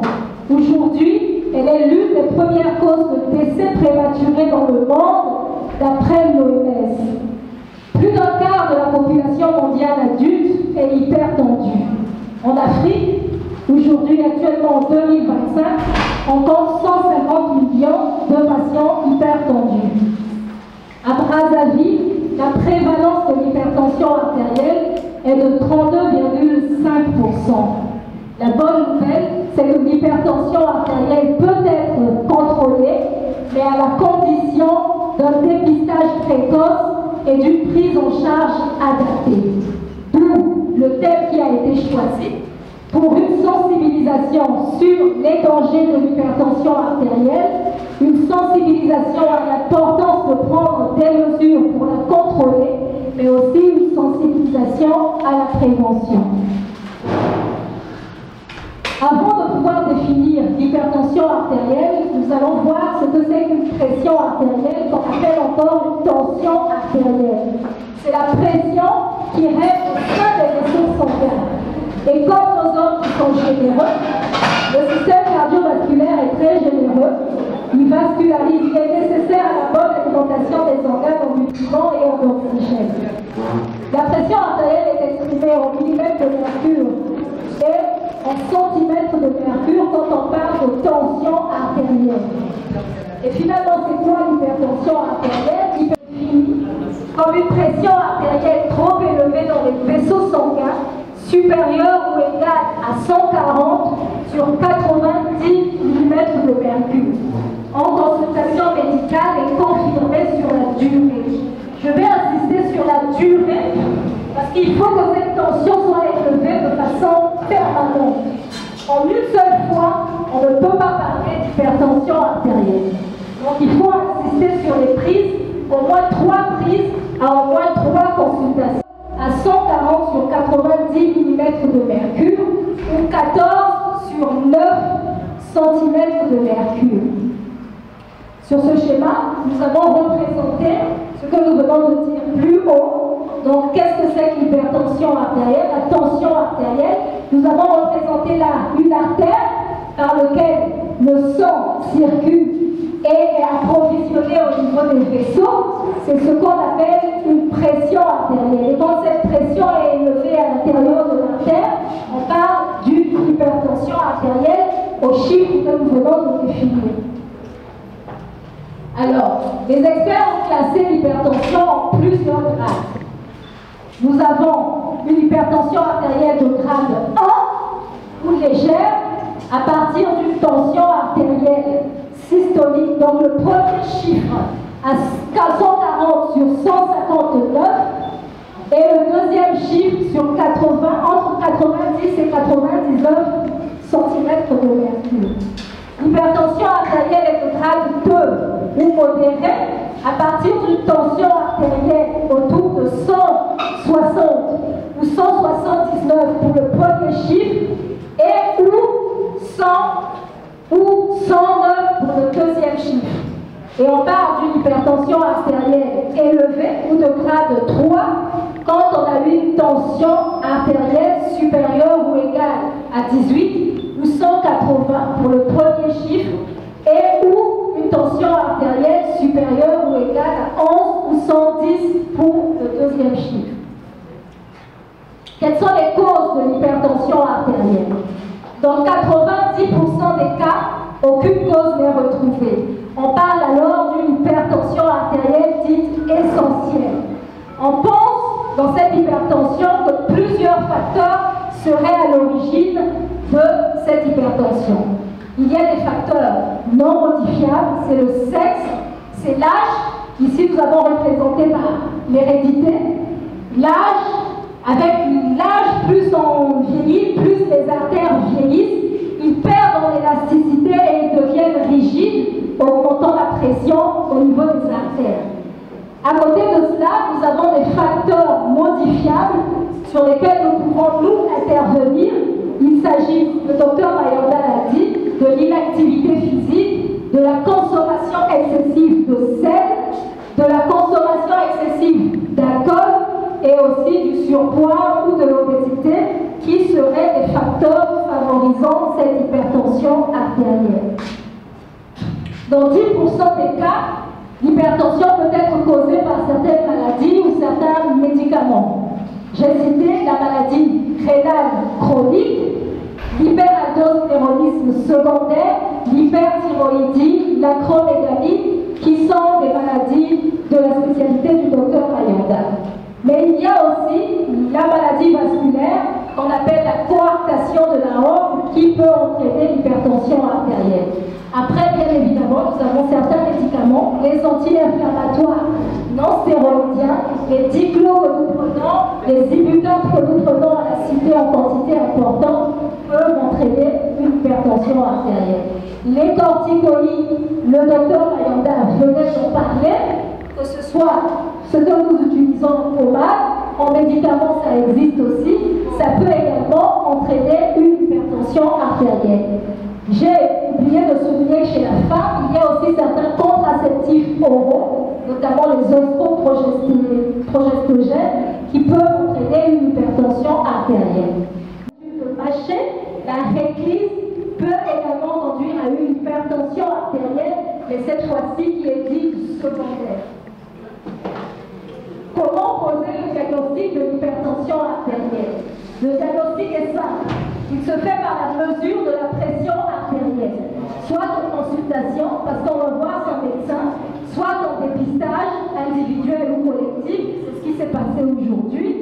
Mais attention, il faut respecter les standards pour que cette mesure soit fiable. Ou électroniques qui ont été validés et adaptés à la circonférence du bras du patient, et les appareils de mesure au poignet qui sont aujourd'hui aussi nombreux en cardiologie, parce que jusque-là, il n'y a pas de consensus. La mesure doit se faire après un repos. Au minimum, c'est 5 minutes. Le patient doit être assis ou allongé. Ça, et puis en appuyant sur la pompe manuelle quand il s'agit d'un appareil manuel. La première valeur, c'est la pression artérielle systolique, c'est la plus élevée dans les artères. Et la seconde, c'est la pression artérielle diastolique, c'est la plus basse présente dans les artères. Ici, sur ce schéma, nous avons représenté les différents appareils que l'on peut utiliser pour pouvoir mesurer sa pression artérielle. Donc nous avons l'appareil électronique et nous avons de l'autre côté l'appareil manuel. Alors ici, nous avons représenté comment mesurer la tension artérielle ou la pression artérielle. On doit être assis, ne pas parler, pas d'exercice, il faut ne pas avoir fourni d'effort avant. Il faut vous être reposé 5 minutes avant la mesure. Il ne faut plus parler avant qu'on ne vous prenne votre tension artérielle. Il ne faut pas avoir fumé, il ne faut pas avoir pris de café parce que ça peut évidemment fausser les résultats. Ensuite, doute parce que la tension n'est pas stable au cours de la journée. Elle peut varier en fonction de nos efforts, en fonction du mauvais sommeil qu'on a eu la veille, en fonction des activités qu'on a eu à avoir au cours de la journée. Donc là, ce qu'il faut faire pour poser le diagnostic, c'est un examen qui existe aujourd'hui qu'on appelle un MAPA, ou mesure ambulatoire de la pression manuelle de tension, que l'on pose au malade et que le patient doit garder pendant 24 heures. On peut prêter un appareil au patient, ou bien, si le patient a son appareil, on lui demande de réaliser 3 mesures consécutives sur le même bras, espacées d'1 à 2 minutes, au calme, au repos, en position assise pendant 3 jours minimum. C'est cette image que nous avons représentée ici, c'est le même principe que nous avons vu plus haut, comment mesurer sa tension. Quels sont les signes de l'hypertension artérielle? L'hypertension artérielle n'a pas de signes. Généralement, c'est asymptomatique. C'est aussi pourquoi on l'appelle le tueur silencieux. Mais il peut arriver que certains signes apparaissent. Mais il faut retenir que ces signes ne sont pas spécifiques à l'hypertension artérielle parce qu'on peut rencontrer ces signes dans d'autres maladies. On peut avoir un mal de tête, des vertiges, une fatigue, des sifflements dans les oreilles, des bourdonnements. On peut ressentir des palpitations, mais on peut aussi avoir des saignements au niveau du nez.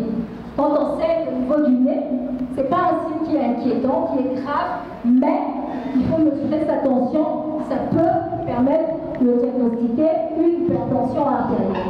Mais dans la majorité des cas, c'est asymptomatique, il n'y a pas de signe. Le bilan qu'il faut faire devant une hypertension artérielle, c'est une numération. On va passer rapidement ici. C'est un ionographe sanguin, ça c'est surtout quand on veut rechercher la cause d'une hypertension artérielle. C'est la créatinémie pour pouvoir apprécier le retentissement ralentissements de l'hypertension sur les reins. Le docteur Mayanda l'a dit, le diabète, l'hypertension détruisent les reins. La glycémie, parce que l'hypertension artérielle est une maladie qui est bien associée au diabète, donc il est important de vérifier la glycémie. Bien entendu, le bilan lipidique, le cholestérol, qui est également très important. C'est quoi le cholestérol? Ce sont les graisses que nous avons dans le sang, mais qui peuvent également boucher les vaisseaux et entraîner des crises cardiaques, des AVC. Donc il est important dans un bilan de tension de pouvoir contrôler son cholestérol. Et bien évidemment, l'électrocardiogramme pour pouvoir apprécier les complications au niveau du cœur. Quelles sont les complications de l'hypertension artérielle? Le docteur Mayanda a déjà projeté une image à peu près comme ça. Les complications vont de la tête aux pieds. Au niveau du cerveau, on peut faire un AVC, il peut être hémorragique ou ischémique. La pression est tellement trop élevée dans le vaisseau que le vaisseau peut se rompre. Le patient saigne de la tête et il fait donc un AVC hémorragique. Comme les vaisseaux qui traînent le sang au niveau du cerveau peuvent être bouchés, excusez-moi, il peut y avoir des caillots qui bouchent ce sang-là, ça n'arrive plus au niveau du cerveau, eh bien on a un AVC ischémique. Ça peut se manifester par une paralysie, on a un bras qui ne fonctionne plus, ou des troubles de la parole, on n'arrive plus à bien s'exprimer, ou on ne parle plus correctement aussi. C'est une complication neurologique de l'hypertension artérielle. Mais on peut aussi avoir ce qu'on appelle des démences, notamment la maladie d'Alzheimer, qui se manifeste par des troubles de la mémoire. Un patient qui ne reconnaît plus ses enfants, un patient qui sort de chez lui et qui se perd, qui ne sait plus comment rentrer chez lui, c'est aussi une complication neurologique de l'hypertension artérielle. Au niveau des yeux, on peut également avoir une rétinopathie, mais cette fois-ci pas diabétique, comme a dit le docteur Mayanda, mais hypertensive, pouvant aboutir également à une cécité, et ça peut se manifester au départ par une vision floue. Au niveau du cœur, on peut avoir une crise cardiaque, ce qu'on appelle à la cité une crise cardiaque, qui se manifeste par une douleur à la poitrine. On peut avoir une insuffisance cardiaque. On est essoufflé, on a des pieds qui enflent, qui s'enflent. Il faut penser à une des complications de l'hypertension au niveau du cœur. On peut également avoir une insuffisance rénale qui peut aboutir au stade de dialyse. Et au niveau des vaisseaux des pieds, des artères des pieds, on peut avoir une artériopathie qui peut se manifester par des douleurs à la marche. Quand on marche, on est obligé de se reposer à cause de la douleur. Quel est le traitement de l'hypertension artérielle? Il y a deux traitements. Le traitement curatif qui permet de soigner l'hypertension artérielle et les autres crises. Ce traitement doit être personnalisé. Ça veut dire quoi? Ça veut dire que si vous prenez un médicament contre l'hypertension artérielle, vous ne devez pas recommander votre médicament chez une autre personne. Parce que ce médicament vous est destiné. Chaque patient est différent. En fonction de vos facteurs de risque, de votre âge, de vos antécédents médicaux et de la sévérité de votre hypertension artérielle, on fera le choix du médicament à vous prescrire. Il y a plusieurs des patients pour être équilibrés, stabilisés, ont besoin d'associer au moins 2 médicaments pour espérer avoir un effet. Ce qu'il faut savoir, c'est qu'il ne faut pas arrêter brutalement son traitement de tension, car il y a des risques d'effet rebond avec un risque d'aggravation de l'hypertension artérielle. C'est un traitement à vie, le docteur Mayanda l'a dit, comme le diabète, l'hypertension est une maladie chronique, le traitement ne s'arrête donc pas. Il faut prendre ces médicaments prescrits par votre médecin traitant. Il faut consulter régulièrement son médecin. Ceci pour pouvoir éviter la survenue des complications ou retarder la survenue des complications. Ça ne se mérite pas, nous l'avons dit, l'hypertension se stabilise, se contrôle, mais grâce aux médicaments. L'autre traitement, c'est également les mesures hygiéno-diététiques. Il faut changer son mode de vie. Si on est en surpoids, si on est obèse, il faut chercher à perdre du poids pour contrôler sa tension. Il faut avoir un régime alimentaire sain. Réduire sa quantité de sel. Donc il ne faut pas ajouter de sel dans la nourriture. Mais il faut également éviter les aliments qui sont très salés, notamment le poisson salé dans notre contrée, le poisson fumé. Quand on apprête, On ajoute toujours du sel pour pouvoir bien le conserver. Il faut pratiquer une activité physique qui doit être régulière et adaptée à sa condition physique. Le docteur Mayanda l'a dit aussi, on ne va pas revenir là-dessus. Il faut arrêter de fumer. Si vous fumez, il faut éviter et limiter l'alcool. Et le traitement préventif, c'est conserver un poids normal, éviter de prendre du poids pour espérer prévenir l'hypertension artérielle, c'est limiter sa consommation d'alcool, de café et de tabac, pas plus de 3 verres d'alcool pour les hommes et pas plus de 2 pour les femmes. Il faut faire de l'exercice physique 30 minutes au moins par jour et il faut gérer le stress. Le stress peut aussi être un facteur de survenue d'hypertension artérielle. Et puis bien évidemment, il faut faire vérifier sa tension artérielle régulièrement pour pouvoir surveiller et se faire dépister. Attention, les bonnes graisses, éviter les graisses saturées. L'huile d'argile, ce n'est pas une bonne graisse. L'huile de palme, ce ne sont pas de bonnes graisses. Il faut utiliser soit l'huile d'olive, c'est vrai que c'est cher.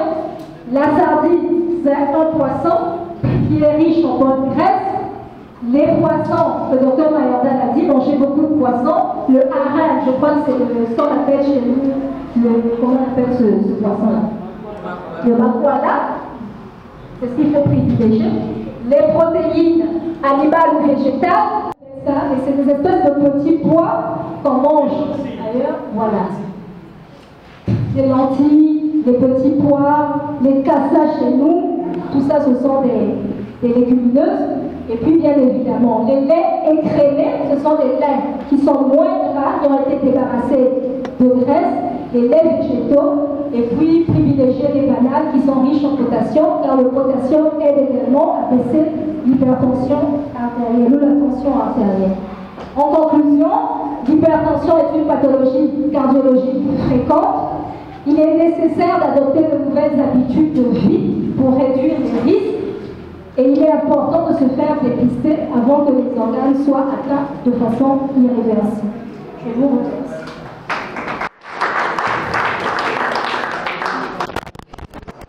Merci, docteur Kibekété, pour cette exposé. Moi, c'est M. Touagaporo. Je suis le directeur administratif financier de la direction générale de la valorisation du gaz. Et je suis venu représenter le directeur général de la valorisation des gaz. J'ai une observation et quelques questions. L'observation, ça porte sur les deux exposés. Pour les deux thèmes, la sensibilisation au diabète et à l'hypertension artérielle. Mais j'ai beaucoup plus concentré plus parler de l'hypertension, alors que la tension varie de deux sens. On le perd comme on voilà. Et voilà, également pour quand j'ai écouté l'exposé du docteur Mayanda, voilà, hein, également pour le diabète, voilà. C'est beaucoup plus, et c'est-à-dire que ce qu'on a entendu pour l'hyper, ça vaut la même chose que pour l'hypo, dans les deux exposés. Ça, c'est l'observation. Les questions pour ce qui est du diabète, est-ce que le sel peut aussi constituer un facteur de risque? Parce que pour l'hypertension, avec le docteur Kibekété, a dit que le sel, la consommation excessive du sel, pour moi, c'est un facteur de risque. Est-ce que c'est la même chose aussi pour le diabète? Et ma dernière question, c'est le diagnostic. Aujourd'hui, sur le marché, il y a des fabricants qui nous ont sur le marché des montres voilà, de dernière génération qui nous parlent du diagnostic du diabète, de la tension, on est fait comme il faut. Est-ce que nous pouvons faire confiance à ces équipements-là? Mais dites-nous, est-ce que ces équipements-là sont fiables ou pas? Merci, je vais terminer. La première question, nous avons parlé de l'hyperglycémie parce que le terme retenu c'était diabète. Donc il dit diabète, hyperglycémie. Sinon l'hypoglycémie également constitue un problème. Je dirais même que l'hypoglycémie est plus grave que l'hyperglycémie. Aujourd'hui, surtout pour des personnes âgées, je préfère que cette personne ait une glycémie à 2,3 que d'avoir une glycémie à 0,6. L'hypoglycémie, c'est inférieur, on a parlé des normes 0,7 jusqu'à 1,10 g. Donc l'hypoglycémie, c'est une glycémie qui est inférieure à 0,7. Mais elle est grave. Elle est plus grave que l'hyperglycémie, surtout lorsqu'elle survient dans le sommeil. Et l'hypoglycémie n'intéresse pas que les allergiques, ça survient surtout dans le sommeil. J'ai vu des gens venir se faire des lycées, dire que j'ai changé. Et l'hypoglycémie. Parmi les résultats que nous avons vus, nous avons des 0,72. C'est presque une hypoglycémie. Il faut que nous avons sinon 0,50 pour une personne qui n'est pas venue dans le lycée. L'hypoglycémie peut emmener une personne à sortir de chez elle, se déshabiller. Elle se retrouve dans votre chambre nue. Vous l'accusez de sorcier, non. C'est peut-être une patiente qui est sous l'insuline, qui fait une hypoglycémie. Parce que le sucre, c'est l'élément principal du cerveau. Quand on manque de sucre, le cerveau souffre. On a des vertiges. Je peux parler, vous me regardez, mais vous ne me suivez pas. Au volant, on peut être perturbé. Donc l'hypoglycémie, elle est plus grave que l'hyper. Mais l'hypo intéresse tout le monde. Je fais jeûne et prière de 4-5 jours, je peux me retrouver en hypoglycémie. Là encore, c'est un jeûne, mais l'hypoglycémie peut être occasionnée par l'activité physique. Quand on fait beaucoup de sport, ça baisse la glycémie, parce que nos muscles en consomment. L'hypoglycémie peut être occasionnée par le traitement du diabète.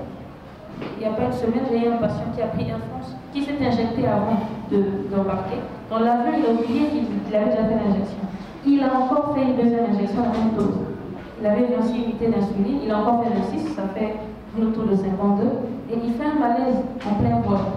Heureusement, il voyage toujours à côté de la dame qui a dit ça, c'est sûr que c'est l'hypoglycémie. Air France était prêt à s'arrêter au niveau de je ne sais pas quel pays africain, parce qu'il y avait quelqu'un qui faisait un malaise. Donc c'était une hypoglycémie.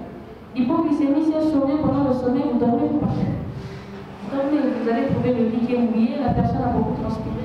L'hypoglycémie a plusieurs causes. Suite à l'hypoglycémie, on peut tomber sur une tumeur du pancréas qui sécrète le contraire de l'insuline. Aujourd'hui, comme le thème retenu, c'était l'hyper, voilà pourquoi on en a parlé. Maintenant, concernant la deuxième question, je pense que c'est les lecteurs. Ces lecteurs, ces appareils, ces montres. Oui, on ne va pas déconseiller aux gens d'avoir un tensiomètre à la maison, mais tout ce qui se vend n'est pas de bonne qualité. Maintenant, si vous faites une glycémie, elle n'est pas bonne, avec un appareil qui n'est pas fiable, la conduite à tenir, c'est se rapprocher d'un centre de santé. Moi, à chaque fois que j'ai une glycémie qui n'est pas bonne avec le lecteur que nous venons de faire, elle est très fiable. Mais je demande aux patients d'aller faire une glycémie au laboratoire. Parce que c'est une maladie chronique. Une fois que vous déclarez que la personne est diabétique, c'est à vie. Donc soyez sûr de votre diagnostic. Je vous envoie au laboratoire. Et encore, il y a des erreurs de labo. Il y a une infirmière qui m'a consulté pour une glycémie à 3 grammes. 3 grammes, 3. Quand je fais l'examen des urines, il n'y a pas de sucre dans les urines. Je sais qu'à partir de 1,8, il y a du sucre. Mais comment elle a 3 grammes, il n'y a pas de sucre dans les urines? Je refais la glycémie elle est normale.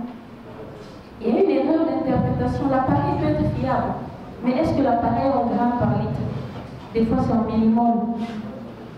Il y a des gens qui viennent chez vous, ils ont 6, vous criez, ah, 6 grammes, c'est trop.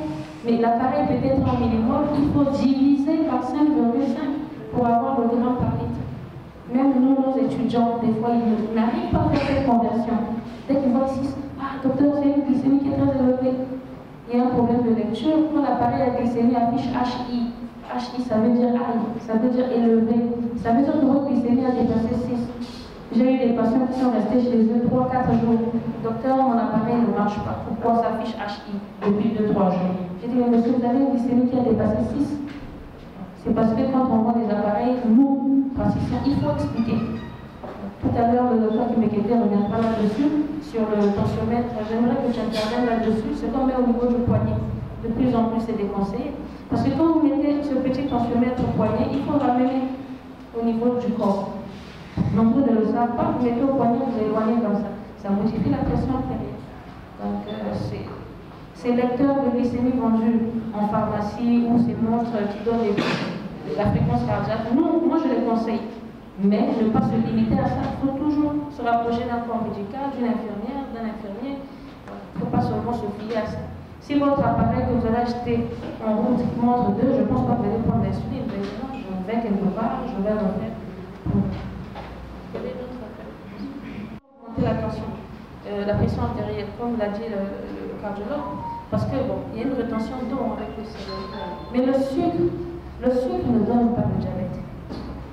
Je peux prendre des gens qui prennent 5-6 jus par jour, ne feront pas la maladie.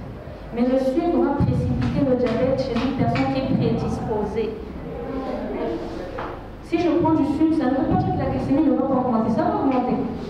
Le sucre qui se trouve dans la circulation sanguine, c'est ce que nous consommons. J'aurai une hyperglycémie, mais je dirais que quand j'ai une hyperglycémie, je viens de manger. Ce qui est là, dès que nous consommons sucré, notre organisme fait face à ça. Aussitôt je prends du coca, aussitôt l'insuline est sécrétée. Maintenant, si votre organisme n'arrive pas à faire face à ce que vous consommez, ça veut dire que vous êtes devenu diabétique. Le sucre peut précipiter le diabète. Le fait de consommer sucré, trop sucré, on devait découvrir la maladie à 60 ans, je découvre la maladie à 36 ans. Parce que je mange trop sucré. Ce n'est pas forcément ça qui m'a donné le diabète, mais ça contribue à la survenue assez rapidement de la maladie. C'est la même chose, le thème qui a été retenu ici, c'était l'hypertension, mais il faut savoir que l'hypotension également existe, et c'est une pression artérielle qui est définie comme étant inférieure ou égale à 9,6. Mais chez certains patients qui ont 10 également, et qui sont symptomatiques avec des vertiges, une fatigue, là aussi, on peut déjà parler d'une hypotension artérielle. Les causes, elles sont multiples. Il y a déjà le traitement antihypertenseur si vous êtes hypertendu. C'est pourquoi il faut toujours rechercher une hypotension chez les patients qui sont sous traitement. Surtout chez les sujets âgés, on parle de comment on appelle ça, de l'hypotension. Il y a un terme, c'est parce que j'ai oublié. Il faut vraiment rechercher une hypotension chez les patients qui sont sous traitement antihypertenseur. Voilà, orthostatique. Il y avait une autre question. Je suis Madame Bertine Silou, secrétaire générale du syndicat CSPC et chef de service de ressources humaines à l'inspection générale des hydrocarbures. J'ai deux préoccupations sur le diabète. Vous avez parlé tout à l'heure du diabète gestationnel. Et avant ça, vous avez parlé de l'insuline. Comme vous savez, l'insuline, vous devez avoir ça à vie. Mais pour ce qui concerne le diabète gestationnel, une femme enceinte, une fois couchée, est-ce qu'elle peut toujours continuer avec l'insuline ou elle doit arrêter? Et ma deuxième préoccupation, c'est sur les organes. Quels sont les organes touchés par le diabète? C'est tout. C'est un diabète qui survient au cours de la grossesse. Et si la gestante elle était mise sous insuline, une fois qu'elle a accouché, on arrête tout. Tout rentre dans l'ordre. Mais cette gestante doit savoir qu'elle court le risque de devenir diabétique. C'est déjà un facteur de risque pour dire par exemple, toute femme qui se présente à moi qui fait un diabète, je pose la question, vous avez des enfants? Oui. Est-ce que les grossesses passées s'étaient bien passées? Oui. Est-ce que vous avez eu déjà à faire un diabète? Donc le diabète gestationnel que je fais aujourd'hui, c'est un facteur de risque pour moi d'être réellement diabétique. Donc ce sont des femmes, une fois qu'elles ont accouché, nous on les revoit 3 mois après. Parce que 3 mois après, des fois l'évolution va nous permettre de revoir notre diagnostic. Des fois il n'est pas gestationnel ce diabète, des fois il est pré-gestationnel. Parce que tout le monde ne fait pas le bilan avant de tomber enceinte.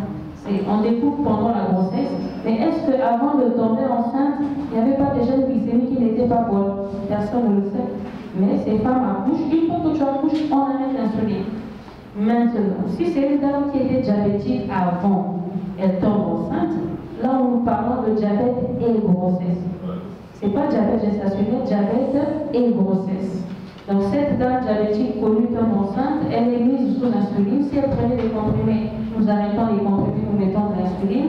Et cette insuline est poursuivie jusqu'à la fin de l'allaitement. Une femme qui allaite ne prend pas de comprimés. Donc on prescrit de l'insuline jusqu'à la fin de l'allaitement. Celle qui n'était pas connue diabétique arrête son insuline le jour de l'accouchement. Celle qui était connue poursuit jusqu'à la fin de l'allaitement. Si elle dit qu'elle va passer un allaitement artificiel, on arrête l'insuline, on remet les comprimés. Et concernant les complications, je répète encore, l'hyperglycémie, c'est cet excès de sucre. L'excès de sucre, c'est partout. Le sang va partout. Il va au niveau des yeux, il va au niveau du sexe, il va au niveau du cœur. Donc l'excès de sucre que vous avez trouvé au petit doigt là, cet excès est partout. Donc les organes qui sont touchés sont des organes nobles, vous avez la vue, les yeux. Parce que dans les signes fonctionnels, dans les signes qui peuvent faire penser à un diabète, je ne l'ai pas cité, merci de le rappeler, il y a le flou visuel, voir flou. Le flou, rien que le flou visuel, ça peut être déjà un signe révélateur du diabète. Parce que quand il y a une hyperglycémie, on a une perturbation au niveau du vitrine, on voit flou. Donc les glycémies se normalisent, tout rentre dans l'ordre. Il y a des personnes diabétiques qui ont été référées par les ophtalmologues. Le fait de voir flou, ils ont commencé en ophtalmo. L'ophtalmo, il fait le fond d'œil, il constate qu'il y a déjà une complication de rétinopathie, il nous l'adresse. Donc il y a les yeux, il y a le cœur, vous avez le cerveau. Quand on parle d'accident vasculaire cérébral, on parle de ischémie au niveau du cœur, ma collègue l'a si bien dit. Les deux, ce sont des tissus qui sont touchés. Elle a parlé d'artériopathie des membres inférieurs. AOMI, c'est abrégé AOMI. AOMI, AVC, ischémie, ce sont les artères qui sont touchées. Vous avez de la graisse qui va circuler dans les artères, dans les tuyaux. Lorsqu'il va tomber sur un tuyau de très petit calibre, il bouge.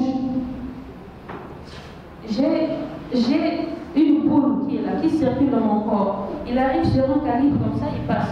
Parce que le calibre est plus gros. Il passe. Le jour qu'il va buter contre un calibre qui est petit, il y a une ischémie. Le sang n'arrive pas bien au pied. Comme le sang n'arrive pas bien au pied, l'oxygène aussi n'arrive pas, parce que l'oxygène est transporté par le sang. Une fois que l'oxygène n'arrive pas, vous avez ce qui est noir, ce qu'on appelle une gangrène. Voilà pourquoi des fois on met de l'aspégique, parce que cette boule, ça peut être du sang coagulé, c'est-à-dire on met de l'aspégique pour rendre ce sang un peu fluide, ou ça peut être de la graisse, comme le docteur Kiménégué l'a dit, la graisse qui est formée. On a même des patients, peut-être le dira mieux que moi, qui ont des carotides, vous avez deux carotides à gauche et à droite, qui sont bouchées. Le calibre est vraiment réduit à 75%, je pense. On peut faire la chirurgie. Au niveau du cerveau, l'AVC, c'est la même chose. Cette boule, soit de graisse ou du sang, qui bouche une artère.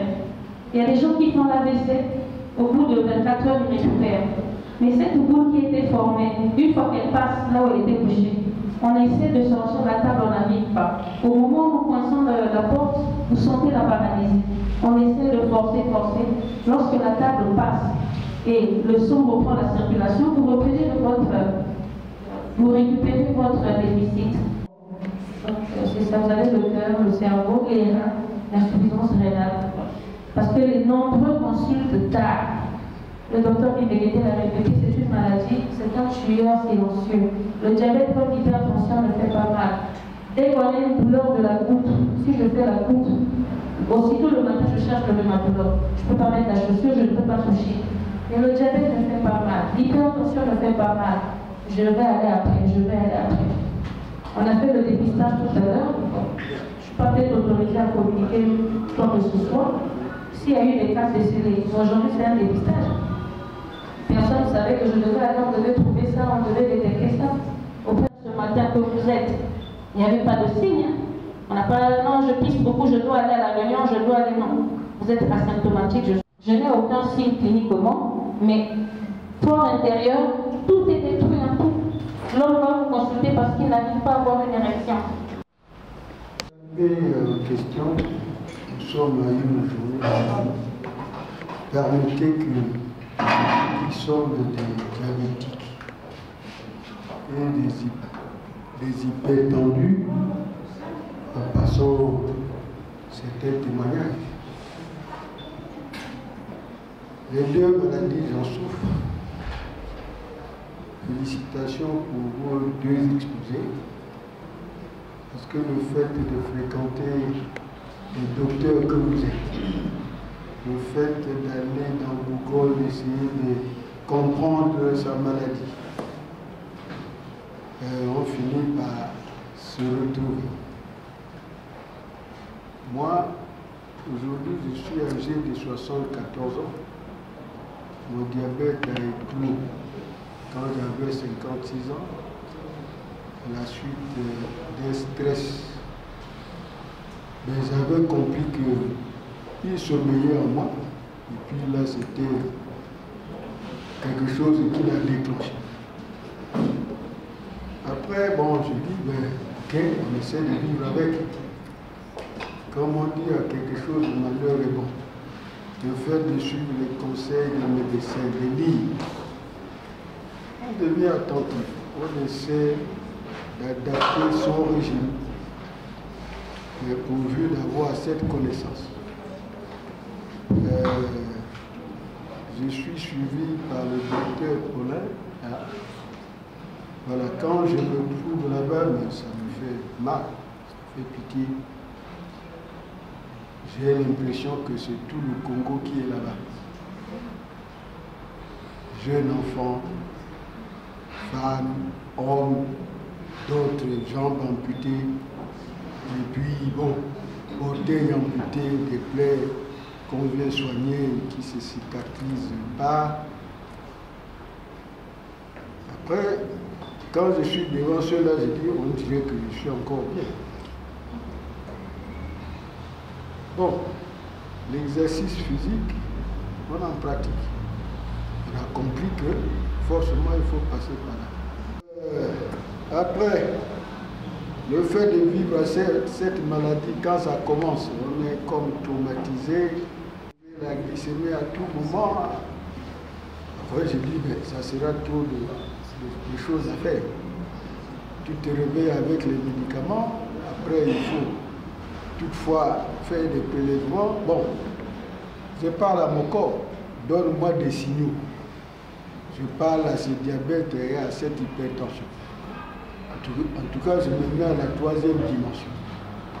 Je dis, mec, je parle au diabète et à l'autre. Si vous avez trouvé comme terre de vie mon corps, ça veut dire que il faut que je vive longtemps pour que vous viviez longtemps.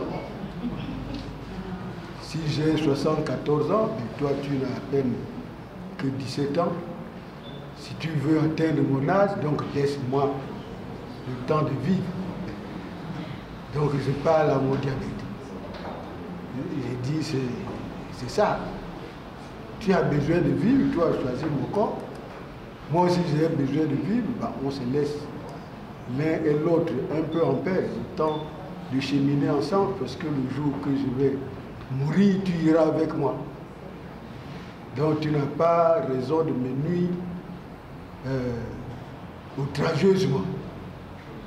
Bon, c'est comme ça qu'on vit avec. Et puis la question, je me dis, j'ai compris que quand on a le diabète, c'est comme forcément l'hypertension doit être, puisque les artères sont bouchées par le sucre. Bon, est-ce que on peut être hypertendu sans diabète? C'est possible, hein? Non, Voilà. généralement, quand on parle de comorbidité, il faut que je prenne la pression. Mais les deux sont souvent, on dit souvent, deux grands amis, ça ne marche pas. Oui, bon, ça peut nous aider. Il y a là une montre que ça marche. Il me marque le battement de cœur. Mais actuellement, c'est 118 battements par minute. Je pense pas. Donc la norme, c'est jusqu'à 75. Parfois, elle me dit, donc, la sédentarité, monsieur, il est temps de quand je fais le marche avec, il me dit que la distance par le nombre de calories dégagées, et voilà, je crois que je peux également s'en servir pour Les appareils, oui. Moi, je ne déconseille pas les appareils. Mais je dirais attention. Ces appareils ont des piles. Vous savez que les piles peuvent être faites. Tout à l'heure, je pense que dans l'organisation, on avait prévu 2 piles pour les lecteurs de glycémie. Il y a des fois, vous avez, pour nous, diabétologues, vous avez même des lecteurs des bandelettes de glycémie qui sont expirées. Les abois de la soumis à côté, parce que des fois, il y a des bandelettes expirées, ça va donner de fausses. La bandelette est expirée. La montre, oui, je veux, mais je pense que la montre aussi a une façon de l'utiliser, il y a une façon de la placer. Je pense. parce que ça va vous donner une fréquence cardiaque. Voilà pourquoi on dit dès qu'il y a une anomalie avec un objet que vous avez, vous rapprochez d'un corps médical. Vous ne pouvez pas vous fier. Bon, comme je suis à 112, je suis tachycarde, je prends un bêta-glucane. Vous allez vous rapprocher de votre médecin. Et le docteur Kimbekete, je pense, si elle peut revenir là-dessus, sur l'hypertension, effet blouse blanche. Déclaré hypertendu. Le docteur Mayanda l'a dit, il existe l'effet blouse blanche. Ça, c'est quand on vient à l'hôpital. Mais même quand on n'est pas devant quelqu'un qui a une blouse blanche, la tension n'est pas stable. Elle varie au cours de la journée. Vous avez fait des marches, vous êtes arrivé, vous ne vous êtes pas reposé, on vous prend la tension. Évidemment, il peut y avoir un pic. Mais ça ne veut pas dire que vous êtes hypertendu déclaré. J'ai insisté sur le caractère permanent.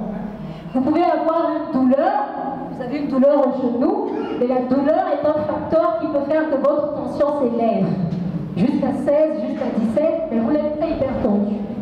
Là, quand on est dans le doute, qu'est-ce qu'il faut faire? C'est soit qu'on fait la MAPA, le holter tensionnel, soit on vous fait une auto-mesure. Si vous avez un appareil à domicile, vous prenez, vous vérifiez votre tension à la maison, on fait la moyenne et puis on regarde si réellement vous êtes hypertendu. On peut se limiter à vous conseiller des mesures hygiéno-diététiques, donc réduisez la quantité de sel, faites attention au gras parce que le surpoids est un facteur de risque de l'hypertension artérielle, faites attention au sucre, on a dit que le couple, c'est vraiment un couple, ils aiment bien s'associer à la nôtre, donc je pense que c'est ça. Je ne vérifie pas, mais toujours est-il qu'il faut faire confirmer cette hypertension artérielle une MAPA ou de l'automesure tensionnelle. Le diabète est une maladie silencieuse, le HDA également, et certainement d'autres maladies. Vu aussi qu'il y a des signes cliniques d'une maladie qui peut être détectée par des spécialités d'autres maladies.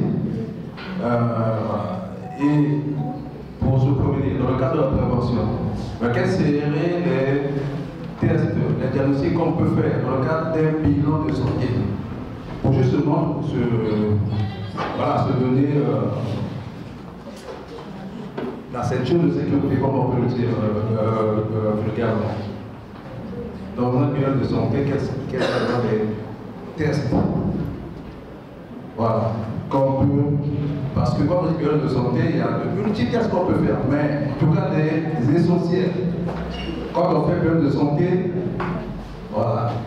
En tout cas, quels sont ces tests-là essentiels qu'on peut faire dans un bilan de santé adéquat?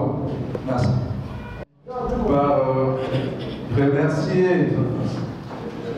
les deux, le docteur Mayanda et le docteur Kimbekete. On vous remercie beaucoup pour votre de présentation. Et nous remercions aussi le ministère, voilà, des hydrocarbures, voilà, de nous avoir donné cette opportunité-là, voilà, de bénéficier de cette présentation justement. Merci beaucoup. La question qui a été posée, pour un bilan, quels sont les tests qu'il faut faire? Moi, je vous conseillerais de faire déjà une numération.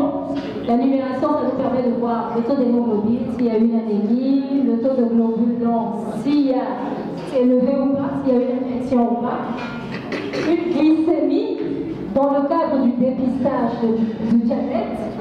Le bilan lipidique, on revient au cholestérol, parce que c'est très important, on l'a dit, il n'y a pas que l'hypertension et le diabète qui sont des maladies pourvoyeurs ou pourvoyeuses de l'AVC et de crise cardiaque. Donc le bilan lipidique est également très important dans un bilan de santé.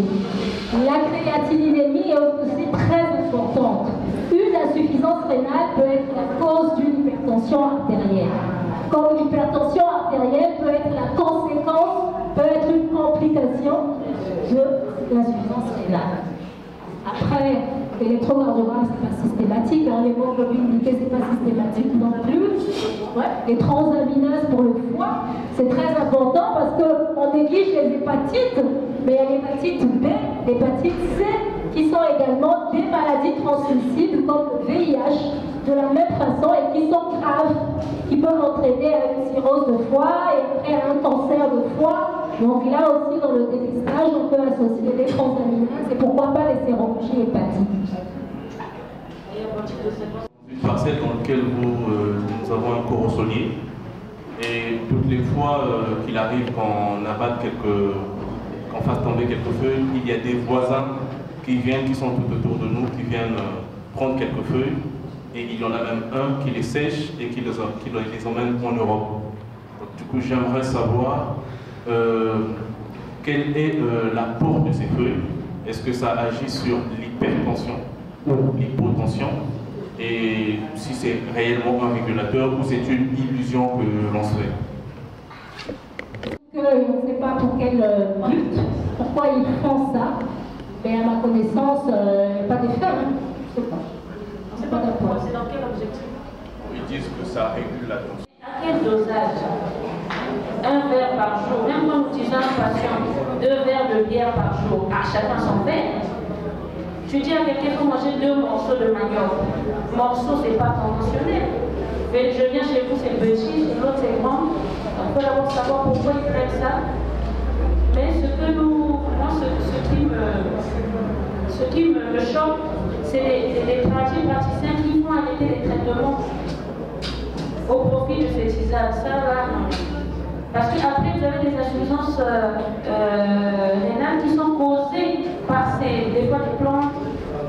Des fois, cette plante peut soigner, mais à quel dosage? Quand tu fais bouillir, tu mets de côté. Est-ce que c'est un verre? Est-ce que c'est un complété? Rien n'est précis. Si je voulais demander à ça s'il y avait une dernière question. Monsieur Tokam Dédé Blamer, Madame Docteur a dit que quand les hommes disparaissent, ils reviennent pour des troubles érectiles, donc la neuropathie. Est-ce que ces troubles-là peuvent être soignés ou bien c'est irréversible? Avec la neuropathie, souvent la neuropathie ne finit jamais, il faut être honnête. Souvent ces troubles au niveau sexuel sont associés aux douleurs au niveau des pieds, les pieds chauds, on met des traitements. Je vais vous donner un exemple simple. Pour les douleurs neuropathiques au niveau des pieds, on prescrit des médicaments. Les deux font ces médicaments, ils font dormir le patient. Le patient dort. C'est comme une drogue. Ah docteur, aujourd'hui j'ai bien dormi. La douleur n'est pas finie. La douleur n'est pas partie. Tellement que la douleur altérait la qualité de vie, quand on vous donne, c'est comme si on vous droguait un peu, excusez-moi du terme, les douleurs vont diminuer, des fois disparaître et puis reprendre. Ça se soigne, il y a des comprimés que nous prescrivons dans l'asthénie sexuelle. Bon, après, ça devient, il faut être un peu à rapport à ça, parce que quand on les prend pas, on n'arrive pas à aller au bout de ce que nous voulons faire. C'est une complication qui est là. Mais si la complication elle est sévère, des fois nous prescrivons, mais il n'y a pas de bonne réponse, si je peux dire comme ça. C'est comme la complication que vous avez au niveau des yeux. Vous avez une rétinopathie sévère. L'ophtalmo va dire que je dois faire un laser, encore un œil c'est 60 000, je dois faire ça. Il va faire ça. Mais retrouver sa vue, ça, vous discutez même avant. Comme les cas de cataracte, je vais au blanc parce que j'ai des cataractes. L'ophtalmo, s'il est honnête, il va vous dire que la vue peut s'améliorer, Bon, c'est une maladie qui est en train de soigner.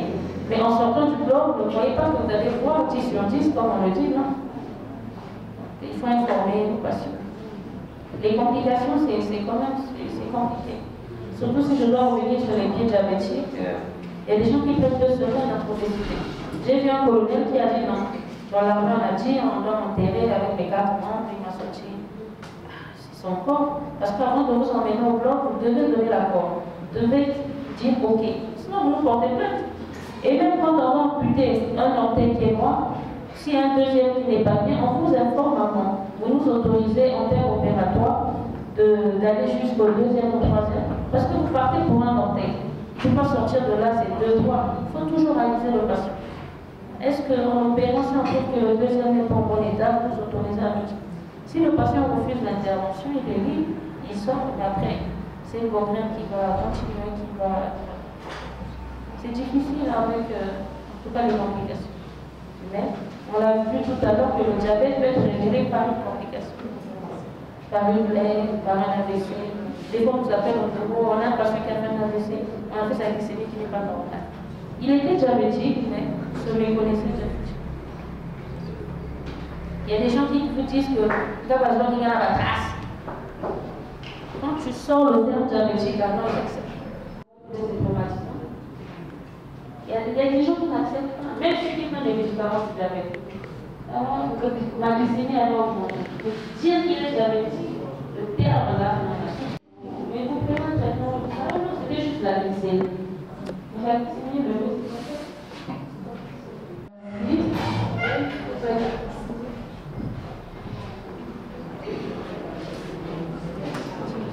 Je suis René Ziva, je représente monsieur l'inspecteur général des États. Tout en félicitant mesdames et les médecins pour leur brillante présentation, je voudrais quand même, à ce stade, pouvoir savoir à peu près, puisque il s'agit que ce soit de l'intervention, que ce soit de l'intervention artérielle ou alors du diabète, dans tous les cas, je crois, il s'agit là d'un problème de vascularisation. Alors, j'aimerais savoir à peu près qu'est-ce qu'il faut de manière standard. De nos jours, on a le système d'association de secours. Je ne sais pas, vous qui êtes spécialiste, qu'est-ce que vous pouvez nous suggérer ou vous conseiller en tant que sachant dans ce sens? Merci beaucoup. Ça, je ne pense pas. D'abord, les artères du cœur ne sont pas accessibles par nos mains de l'extérieur. Ça, c'est la première des choses. Les artères du cerveau, là, vous avez des carotides, mais vous n'avez pas les artères cérébrales. On ne peut pas les palper des mains. Le massage, je veux bien. Un tour au spa ou comment, ça, je ne contredis pas. Mais dire qu'en se faisant masser, ça porte un bien-être, je suis d'accord. Mais sur le plan vasculaire, non. Et puis le diabète, c'est vrai que ça occasionne des complications sur le plan vasculaire. Ça, c'est le diabète. Mais le diabète n'est pas un problème vasculaire. Le problème avec le diabète, c'est cet excès de sucre. Cet excès de sucre se trouve où? Dans les vaisseaux. Regardez seulement nos canalisations de la SNDE. Si, je ne sais pas, la quantité d'eau de javel est élevée, ça détruit la qualité des tuyaux. C'est ce que fait le diabète. Cet excès de sucre, on dit que c'est jusqu'à 1,25. Mais vous avez tout le temps 2, 3. L'excès de sucre là, ne se trouve pas sous la peau. Le sucre là, que l'on a détecté là, qui est élevé, ce sucre se trouve dans les artères. Voilà pourquoi cette maladie détruit les artères oculaires jusqu'à 2 heures de maladie. Mais ce sang arrive au niveau de ces parties du corps par les artères, par les tuyaux. Vous avez une canalisation chez vous, la plomberie qui était bien faite, mais si l'eau qui circule n'est pas de bonne qualité, ça va détruire toute votre canalisation. Si déjà au niveau de la cuisine c'est bouché, on ne sait jamais que se passe-t-il au niveau de la douche. C'est un peu ça. Le problème de la vascularisation, surtout la graisse, quand l'eau acide, et donc bien sûr la graisse, surtout la graisse qui touche les artères. En dehors de la médecin, c'est pour essayer de prendre ce sang qui circule très. Et la graisse, seulement la graisse peut bouger. Le défaut avec cette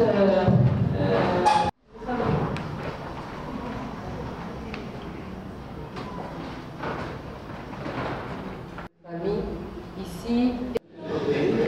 D'abord, remercier nos deux docteurs qui nous ont fait des exposés très brillants, parce que la maladie, ce n'est pas qu'à moi, la maladie, c'est à nous tous. Donc, direction du ministère était que qu'on nous sensibilise sur ces deux maladies, mais à la longue, ça va s'étendre sur d'autres maladies.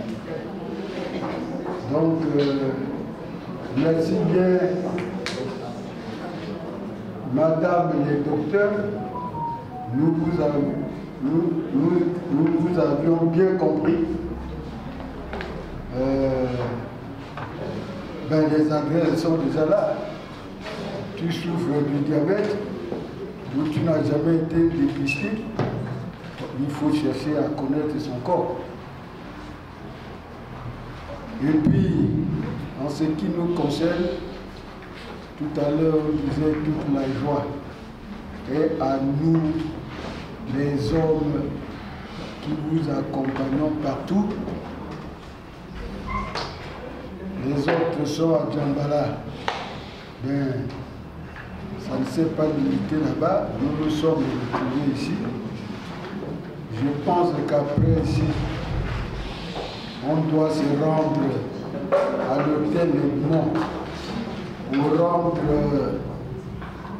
cette cérémonie tout à fait agréable.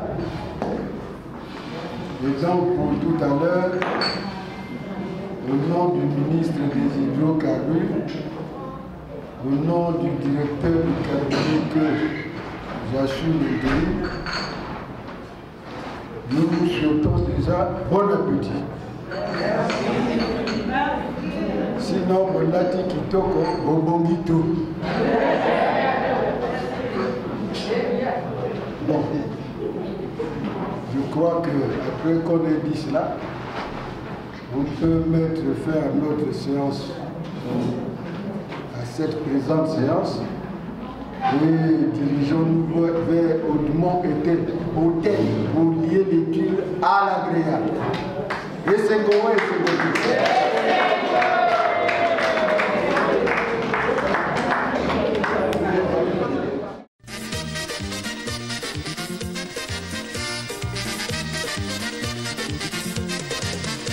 C'est la journée de la femme, les femmes, à vous les honneurs.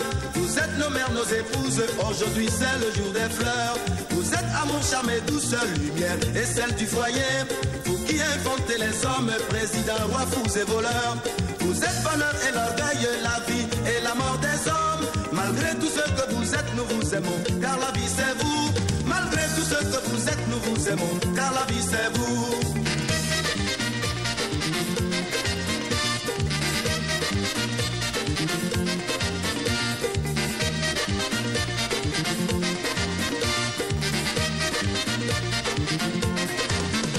C'est la journée de la femme, les femmes, à vous les honneurs.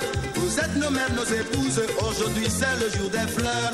Vous êtes amour, charme et douceur, lumière et celle du foyer. Vous qui inventez les hommes, présidents, rois, fous et voleurs. Vous êtes bonheur et l'orgueil, la vie et la mort des hommes. Malgré tout ce que vous êtes, nous vous aimons, car la vie c'est vous. Malgré tout ce que vous êtes, nous vous aimons, car la vie c'est vous.